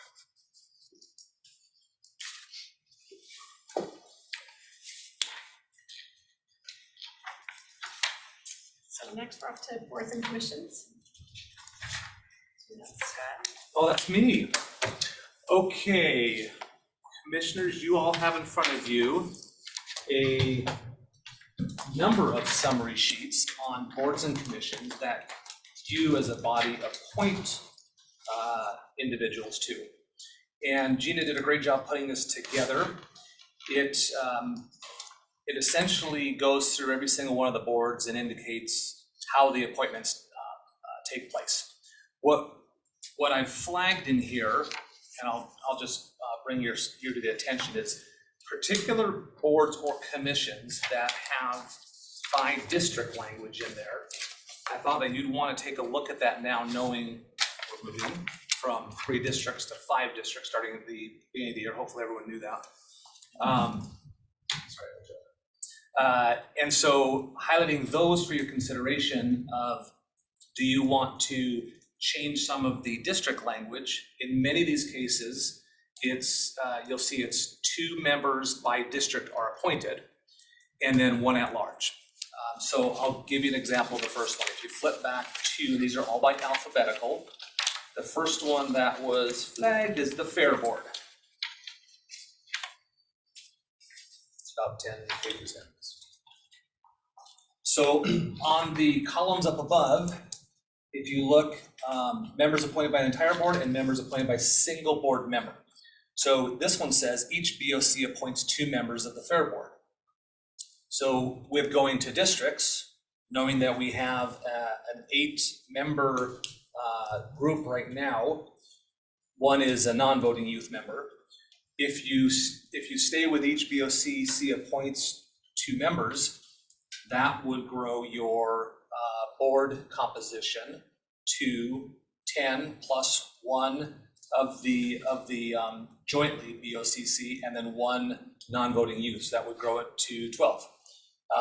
That's an option. Or you say, I want to change the single board member appointments by district to 1 person versus 2 people. So that's one example. There is, I believe, 5 in here that have by district or by BOCC member. Another one is the no shooting advisory, which is again, each commissioner appoints 2 residents residing in their district. The 7th member is appointed at large. So it's a 7-member group right now. Can we, before you jump, Yep. I mean, so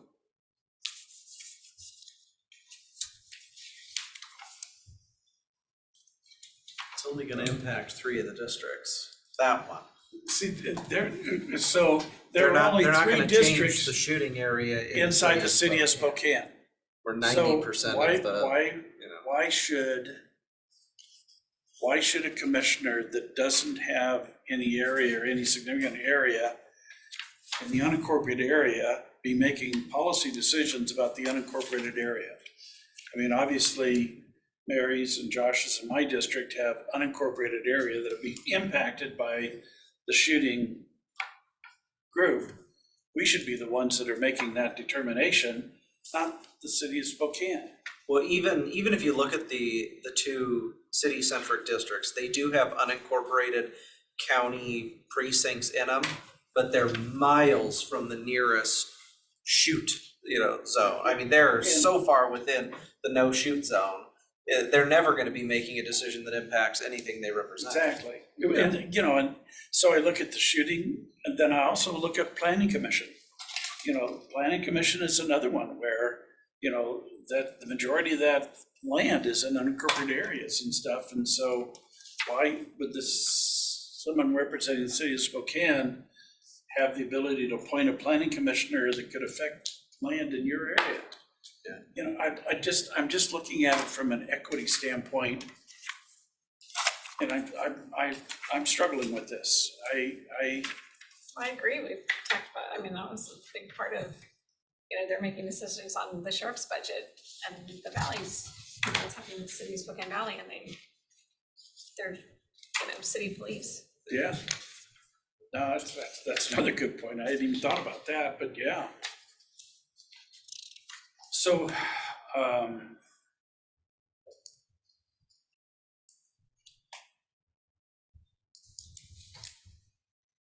this could be a lot easier or a lot harder.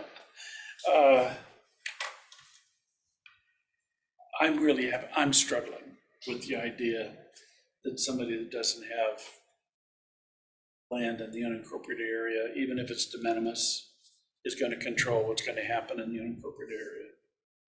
They got no repercussions. They got no accountability.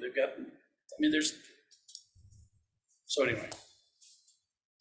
And you definitely want it to be somebody, otherwise if you do it 1 per commissioner, it would have to be a citizen that would reside in the unincorporated area. Yeah, so you're not going to get there. I didn't even think Or of the that. I didn't even pool of think of potential that. candidates is so constricted that if you don't get somebody out of that little constricted pool, you might not have a fully commissioned planning commission. That's a great observation. I didn't even think of it from that angle. Yeah. You're right.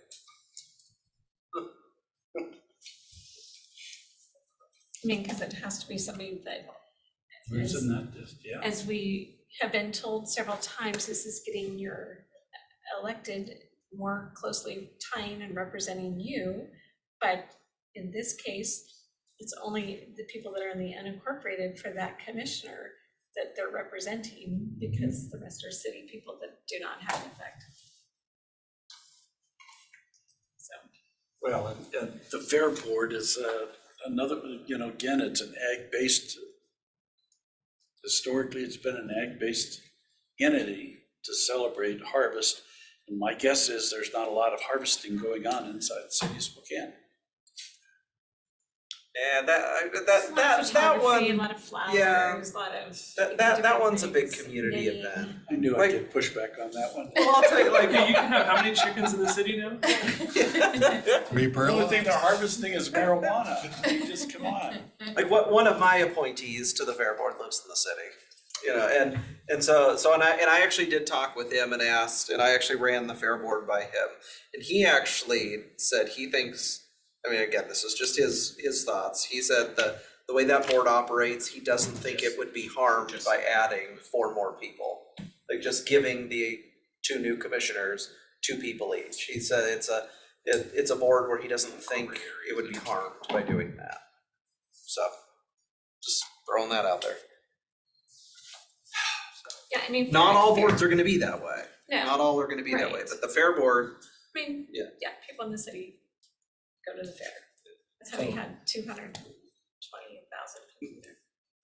So the other question then is, I know that you're gonna draw a laugh on this one, but Mark is gonna shoot me down. Does the health board have to have 5 commissioners on it? It doesn't, It does? does not. Does not. which I didn't think was the thing. So, I'm positive we were told a year ago that they Had to be did commissioners. have to be. So, but no, I was told that last week and so if it only has to surprised. have 3 members on it, we don't have to change the composition of the health board, which saves us a whole lot of headache and heartache. And in fact, if you did have to change the composition of health board, you'd have to go through the new process too. It'd be a pain in the butt. So if you're looking for volunteers, because it conflicts with other boards that I sit on, I mean, quite frankly, no harm, no foul. Amber would love to be on there. So someone has to become vice chair of the health board. Amber. She's got 8 years on the health board from before. I doubt that Mr. Freeman will have a new board member as his vice chair. So, she's not new. She's not new. because I am not going to chair again. No, I've chaired I 2 I years. totally get that. I mean, I wasn't even gonna suggest you do that. So, and our new people haven't, I mean, they haven't been there enough to really be able to take over, so. No. It could be somebody. You know, I'm going from memory, but I think actually Freeman and Amber have been on the health board before Oh, together. I'm sure they have. Well, because because Freeman is on STA and Amber was on STA when Freeman was there, so Yeah.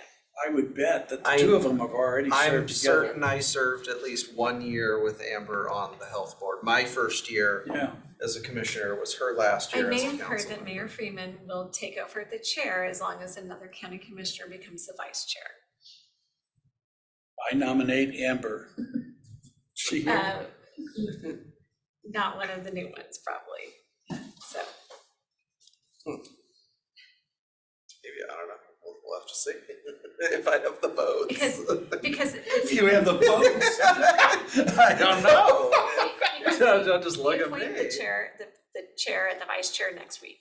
Yeah, We always do it the last meeting in December. So, because again, we don't know what the makeup of the health board is gonna be. yeah. So we have to appoint next week. So Amber will not be a sitting member of the board at that point in time. So just heads up. Well, so congratulations, Josh. But the other part of it is, seriously, do we need to expand the health board, or are we comfortable to just leaving it 3 commissioners? I mean, quite honestly, I mean, it conflicts with other boards. I mean, I'm gonna be out of town again this week. I'm I'd be gonna happy at for TIB it to stay at 3 at 3. commissioners. Yeah, it saves a whole lot of work. Just because trying to get other, citizens, and Yeah. again, it's a board that you're making some fairly, financial decisions that relate just specifically to the county, since the county's the only one paying. Until there's another makeup to pay, you've gotta keep a majority. Yep. So I volunteer. Well, I'm gonna be a tip. I mean, I leave Wednesday morning. We're not talking about committees that you serve on yet. We'll do that next week. No, but it relates to the number of people that are on the board, Yeah. on how we feel. That's the only reason. So, I so raised it. Mark, you were saying if we, If we don't have to change it, I would say we if don't change it. theoretically we put all 5 on there, we would have to do what? You'd have to go back through the process as the statute contemplates. You know, all the stuff we did before. Start all We over. have to have 2 non-electeds Right. opposite each elected. Yeah. I just don't see the win in it. Yeah, there doesn't seem to be I know King County's charter, so it's different, but theirs is 3 out of 9 from the county, 3 out of, I think, 7 from the city, and then 3 that are considered health professionals. Yeah, so it's not all the county electeds. Park Advisory Board is another one. I mean, if you don't have any parks in your district, why are you sitting on the Park Advisory Board? You know, the golf advisory, you know, there's gonna be city people that golf at county courses, that kind of thing, but yes, for the park advisory board, they have their own park advisory board. So, yeah, so some of these, I'm wondering, why do we need to change anything? You sort of, I identified 5 in here that have some district language. The Fair Board, No Shooting Advisory Board, Parks Advisory Board, Planning Commission, Veterans Advisory Board. Steering Committee of Elected Officials is a little bit different composition because that's developed under an interlocal agreement. So those 5 have some district references or by VOCC individual members today. The only one that's time sensitive is the Planning Commission, because that one does require notice, public notice and a public hearing. And Scott's here as well, just if you wanted his input on his composition. I know for the Parks Advisory Board, Doug has indicated that he's happy with 7, would rather not go larger. But that one again does have 2 by the current county commissioners, the 3 of you, so that's 6 plus 1 at large. And I would just speak to numbers, I mean, when we were looking at all the health district stuff and all of that, like 7 is more your ideal board level, 9 is the max that you wanna get to, so that's why when we were. 12. Remember that? The old makeup was 12, right? Right, no, but I'm just saying, as we look at boards, to have a functioning board, once you get beyond 7, it starts to get harder to make decisions. And so 7, based on research that I did from, I don't know, Harvard or I know different groups when I was looking at it. 7's kind of the sweet spot number of board members. 9 is kind of the other max you wanna go to, you know, to have a really truly functioning board based on, again, what's out there from best practices. Cause then once you go beyond 9, then it gets too hard to make a decision. Herding cats. But I'd be really comfortable just saying, you know, the 3 rural county commissioners appoint the planning commission members, 2 per district, and just keep it the way it is. I mean, you know, if we were gonna change anything, I'd say, you know, each commissioner picks 2, but they could be countywide if you wanted to, if you're having trouble. I think it's do it by district and then at large for whatever number you need to. I don't know that you have the flexibility not to have a member by district. I believe on the the planning commission in RCW, particular, I believe the RCWs specifically state it's by district. So we do it by district, It has to and be, we have 3 districts in the rural area, each one of us pick 2. Can we do that? you're saying it has to be each one. Each commissioner gets an appointment on the planning commission. Even if they don't have any area in the rural, Well, there's no wisdom to it, but yeah. I don't believe like it. they even adjusted this for the change in legislation that came through. Yeah. This hasn't changed So- since, yeah. They will make the case that their people use the regional parks, because I've heard that debate in King County. They'll so, also say, why am I different?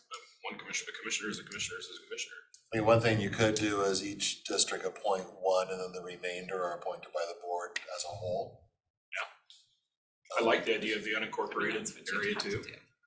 I'd like to, but if the RCW doesn't say it, Silent to that. Only that each commissioner district gets one. Yeah. And then the at-large is your determination. but if it's So- within their district, can we state that it's gotta be within the unincorporated area because it's decisions? I don't know that I'd want to give that legal advice right now in public, but I'm pretty comfortable with that concept moving forward. I mean, I haven't researched it significantly, but Can we look into that? I will, yeah. Yeah, I like the idea of, it's gotta be a resident in the unincorporated area, and And if they can't find someone within such a period of time, then goes to an at-large. it goes to an at-large. Because it's all the unincorporated part anyway. What do you think? I'm fine with that. I don't know if we're gonna be able to do the whole, if they can't find somebody in a certain amount of time, they lose the ability to appoint, but But I think I like it, they'd but- wanna have somebody, yeah. and if they can't, then it provides rather than having it sit vacant. You could probably say something like if a commissioner is unable to fill, they can, put theirs in an at-large pool and all vote on it, something like that. For that term. Yeah, I mean, I don't know. I haven't really looked at it, but I can try to come up with something for that. How about an easy one? How about the Veterans Advisory Board? Has to be that. What does Kat think? Kat knows that better than anybody. Yeah, I messaged Scott on that one. I think it's fine to have each commissioner choose one or two and then do the rest at large, but yes, they do have to be veterans. Right now, that advisory board is 9 members, Yep, and each of the commissioners appoint 3. yeah, so that's why I think we need to reduce the number the commissioners appoint. Because that board will be way too big if all 5 commissioners appoint 3. Yep, and there is language in it right now that does indicate that they need to be honorably discharged veterans of the U.S. military. So I think that would be, we each do a person, that's 5, and then, does it have to be 9? Nope. There's nothing that indicates it has to be a certain size, right, Kat? So No, sir. is 9 manageable? Is 7 better? What have you found? Well, it depends on how many actually attend, but I would say that I think the smaller the better for this particular board, as long as we keep room for an at-large member.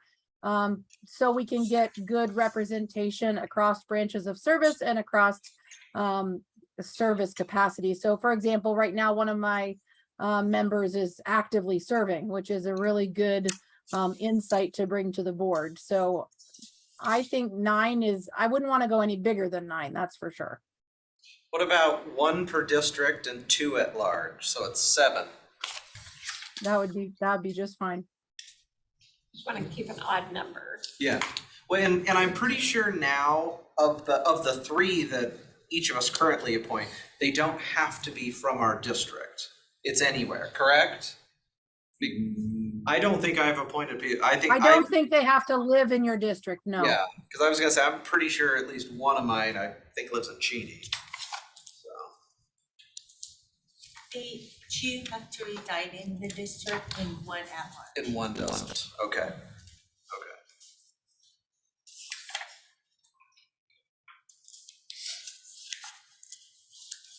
That's So I 1. think if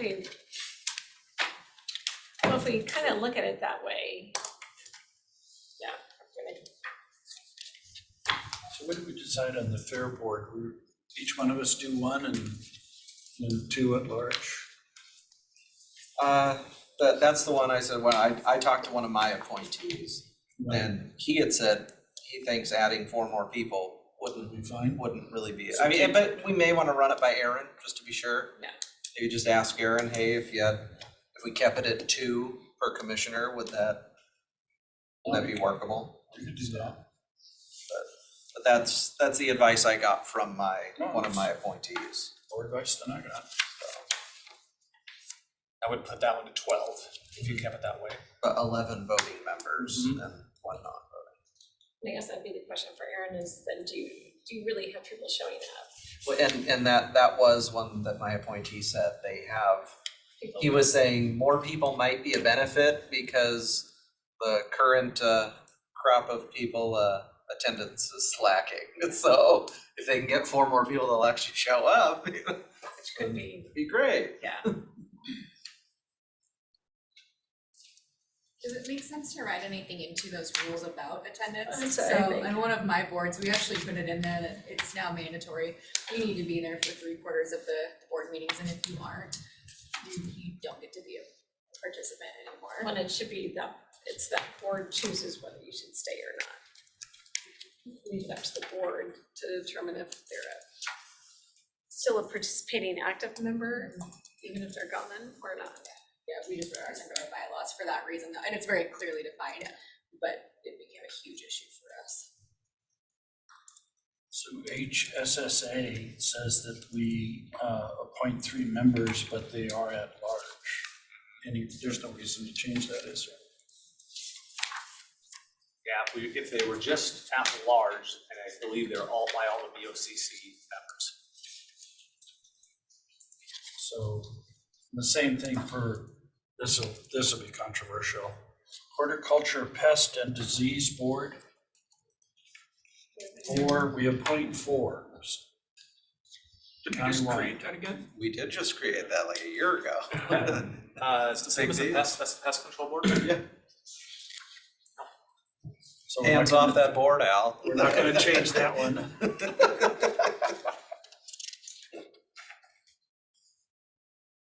So thinking we were gonna be done, I got another meeting I'm supposed to be attending on Zoom. Shortly. The HSSA board, that's 14 members. So on the no shooting advisory board, you said we could limit that to just unincorporated area? Let me look at it some more. Okay. So that's, Yeah, I think that's something Under worth looking review. into more to see. So the how about noxious weed? Because we don't deal with noxious weeds inside the city, do we? I think that's all at large.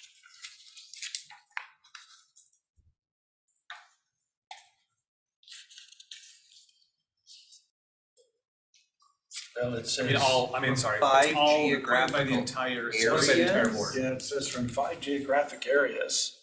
5 voting members for 5 geographic areas, so that's 5 commissioner areas. But I guess if we leave it at large, it doesn't matter. Right, and 3 shall engage in primary production from agricultural products, so it's like. Just leave it the way it is. Parks And and we wouldn't be changing anyone until their term comes up. comes up, right, yeah. So that's probably the other thing would be to have the names and the terms on each of these to know, Just so that we know when they expire. yeah, and so the new people know.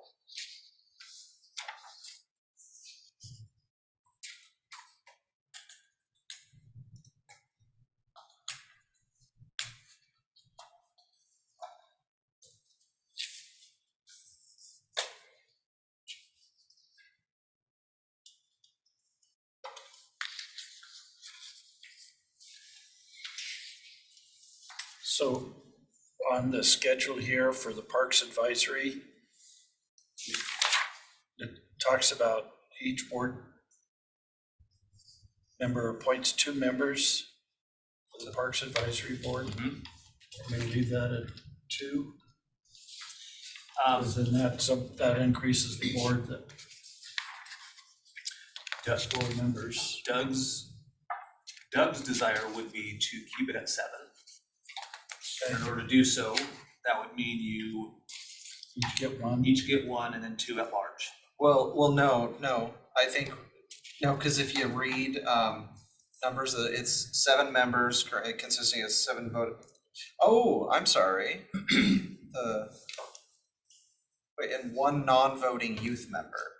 There should also be a one at-large VOCC. Oh, there's one at large, okay, cause I was gonna say we could just do one per district, and then that's 5, and then keep the non-voting youth one on there, so it's a 6-member but only 5 voting. The voting would be the 7. You'd wanna keep, if you're gonna do, Well, but you have 5 voting instead of 7. Right, so If you did one per shrink, district. yeah, you did 1 per district. And Gina, I don't know if you're making edits that, fair, so, yeah. So 1 per district and then 2 at large. cause the parks is the same, where it's one non-voting youth member. Right.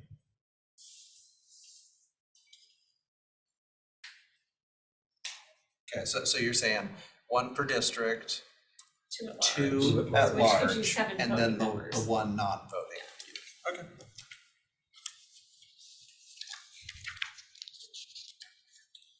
Partly just cause 2 for quorum purposes, What was that? for quorum purposes when people are gone. Oh, yeah. That's why I think that 7 was kind of the sweet spot number when I was researching. But it was a while ago, a couple of years. Health district goals. So planning commission, we said keep it at 2 per district for unincorporated districts. No, I think we can't. Our Can't CW we? requires. You can go, I'm sure you could go 2 per district, but We gotta include each district has to have one. So what we wanna do is to see if we 1 per can, district. 1 per district, but it has to be unincorporated. They have to live in unincorporated. I'd still do 2 at large. So 1 per district and 2 at large. Yeah, which That I gets guess you is 7. Okay.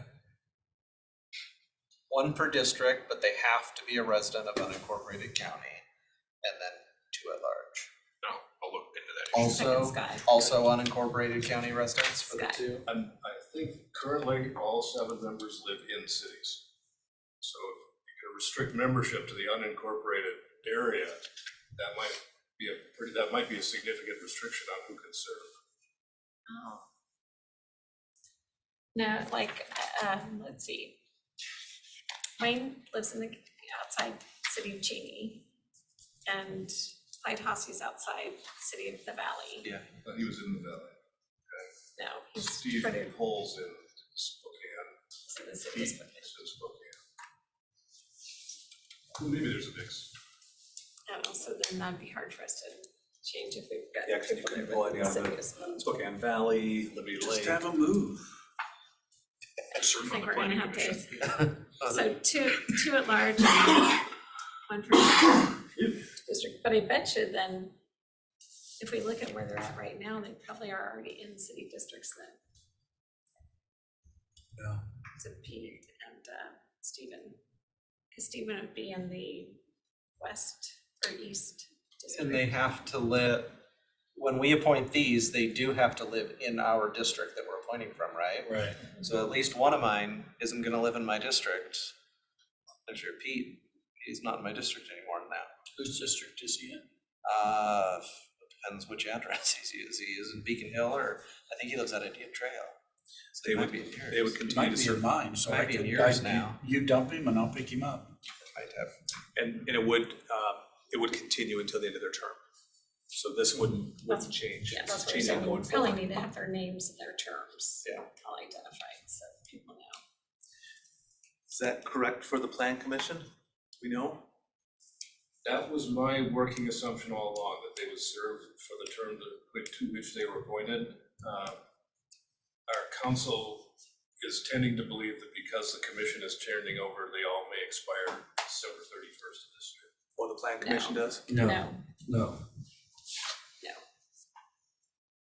No, because the legislation doesn't change, it changed our makeup. It didn't, unless it change all of them. specifically says that in the legislation, which it doesn't. I wouldn't have it change any of that. I'm much happier with your interpretation. I mean, That's not right either. I'll look at it. okay, because I mean, it's just like, you can't change everybody's structure. Yeah. Just because the structure changed. And that's a lot of institutional knowledge to lose if you lose 5 or 6 of your 7 members. No, we're not gonna do that. I think Jess already did some research into this, just so. So we're going one per district by commissioner, To a large. and then two at large. So if we got two people that are in same district and his opinion prevails, then we could just make one of them the at-large. So we could still keep everybody on board. Yeah, that's where we kind of have to just identify again, kind of when their terms end, where they live, Where they live. to see which new commissioner districts they would be representing, because the new commissioners would only be appointing for people that have termed out as it goes forward. It's not a blanket for all boards and commissions. We're not kicking everybody off. Which is like if one of you didn't run again, the new person wouldn't get all new people. Right. They wouldn't appoint again That's until a good observation. it opened naturally. Yeah. So if that interpretation is correct, if they will continue to serve their existing term, is anyone terming out end of this year, Scott? And if not, then maybe we don't need to do the plan commission on a tight timeline for notice and public hearing. I'll need to go back and look. I believe the two that were finishing up this year, both resolutions coming forward that may have been on your consent agenda, where they were appointed to a new term that also ends December 31st, 2022. Okay. So they might have been reappointed to a term that is 6 weeks long. But I'll check on that as soon as I can. Yeah, we should not do that. Make sure that that's. If that resolution hasn't come forward, then we can simply nominate them to a 4-year term. Yep. And then that wouldn't that wouldn't require the board to take action before the end of the year. No, because they'd serve until their successor was qualified.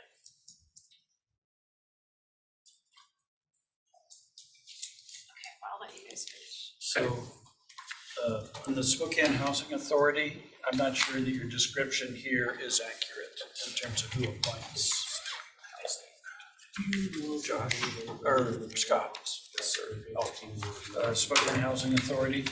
Trying to find it. You're not. He's got volunteer. For what? Yeah. It's an House district. So it says one member jointly appointed by city mayor Yeah. and chairperson of BOCC. Well, the mayor can't appoint, she can only nominate. So it's, Nominated to the board then? but then it's gotta be appointed by the city council.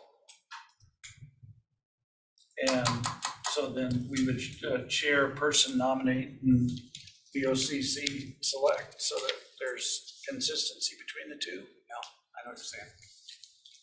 We'll look at that one just to Yeah. make sure that we haven't missed something.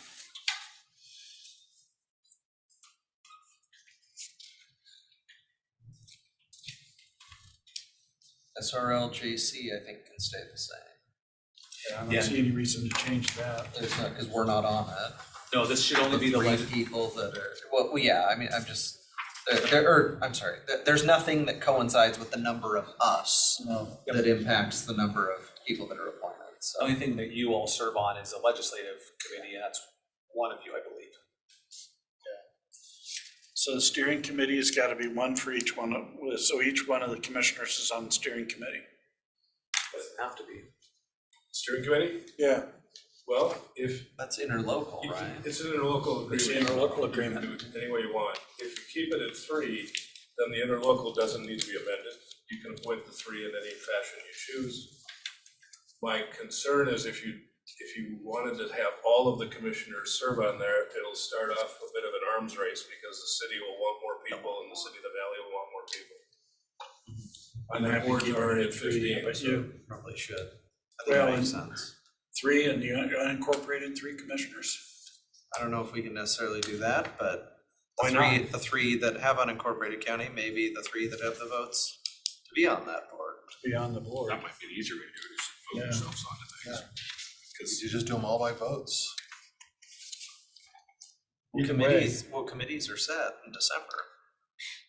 Yeah, So. either way. Okay. SWAC, Just, we need to add that to the list of committees then for the Board of County Commissioners. Which one? The steering committee of elected officials. Oh, yeah, appointments, you're right, yeah. SWAC, Solid Waste Advisory Committee, it's currently, we each appoint one citizen per district. Honestly, I think we could probably just add 2 more people to that, because as you see, it's the number varies greatly on that. I don't think 2. Yeah. You know, So 1 per district. I think that can Leave stay. it as is. I think so. Yeah, I missed that one. Okay. Veterans, we already dealt with that. Veterans Advisory. Water. Solar Conservancy Board.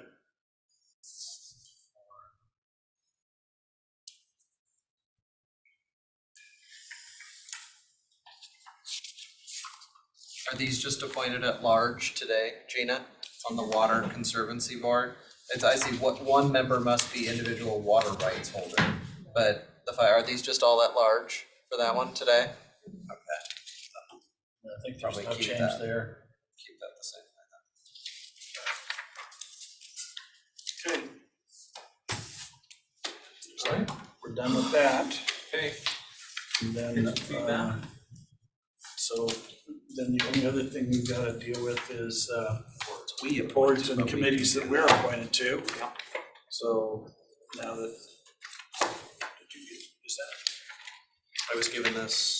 That was, yeah, that's the one that you all serve on, it's the other one. I wasn't planning on queuing that one up today, I just wanted to at least address the ones that were by district. For you. Well, but we're gonna have to deal with that because, you know, even if it's for the health district board, I mean, we've got to be able to nominate and elect Josh as chair. As chair, potentially. Potentially. So, well, do we want to just defer the conversation till tomorrow, or what are we going to do there? It's fine with me. I'm seeing some heavy eyes, so, I have, including mine. Just defer that till tomorrow afternoon when Mary's here and can be part of the conversation. okay. So, 2 other quick things under miscellaneous. sure. Oh, See how looking at and the then, clock. yeah, I got one to throw in. Winter ops presser, I think Kyle's looking for some That was availability mine, of that's your what I was- time, that was one of yours, so right now, a couple dates have been thrown out, December 6th or December 7th, 11-ish, if you wanna do an 8 AM. And that would be at the Craig Road shop, is that right, Kyle? Okay, so checking to see if anybody has availability. A little snowy and we're gonna be post-storm, but So, which days? the 6th at 11 or I think the 7th at noon.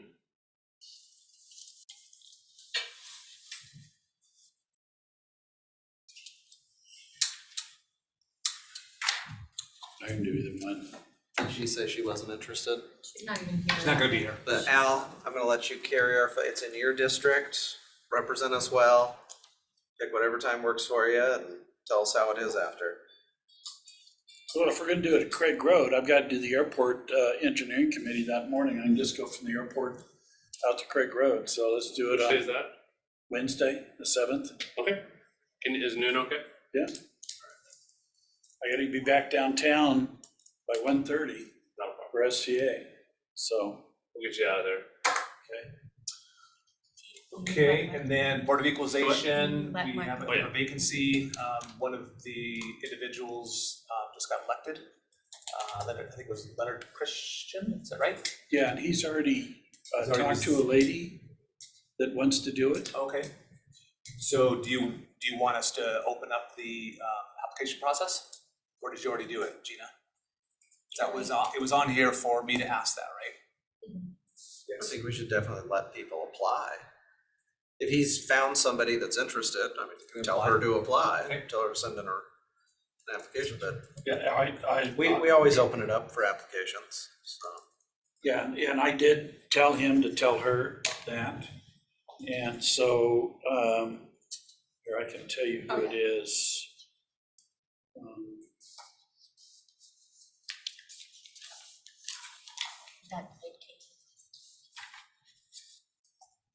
and as we're looking at positions to fill too, just a reminder, we still have a civil service position open. So we've only had 2 applications come through so far. So just to highlight it in the public meeting that we are looking for and hoping to see some more applicants come in for that group. So the lady that Leonard Christensen is talked to that says she wants to do it has actually attended the OE meeting. Her name is Oksana Gurusmuz. But one more time out? Swear to it's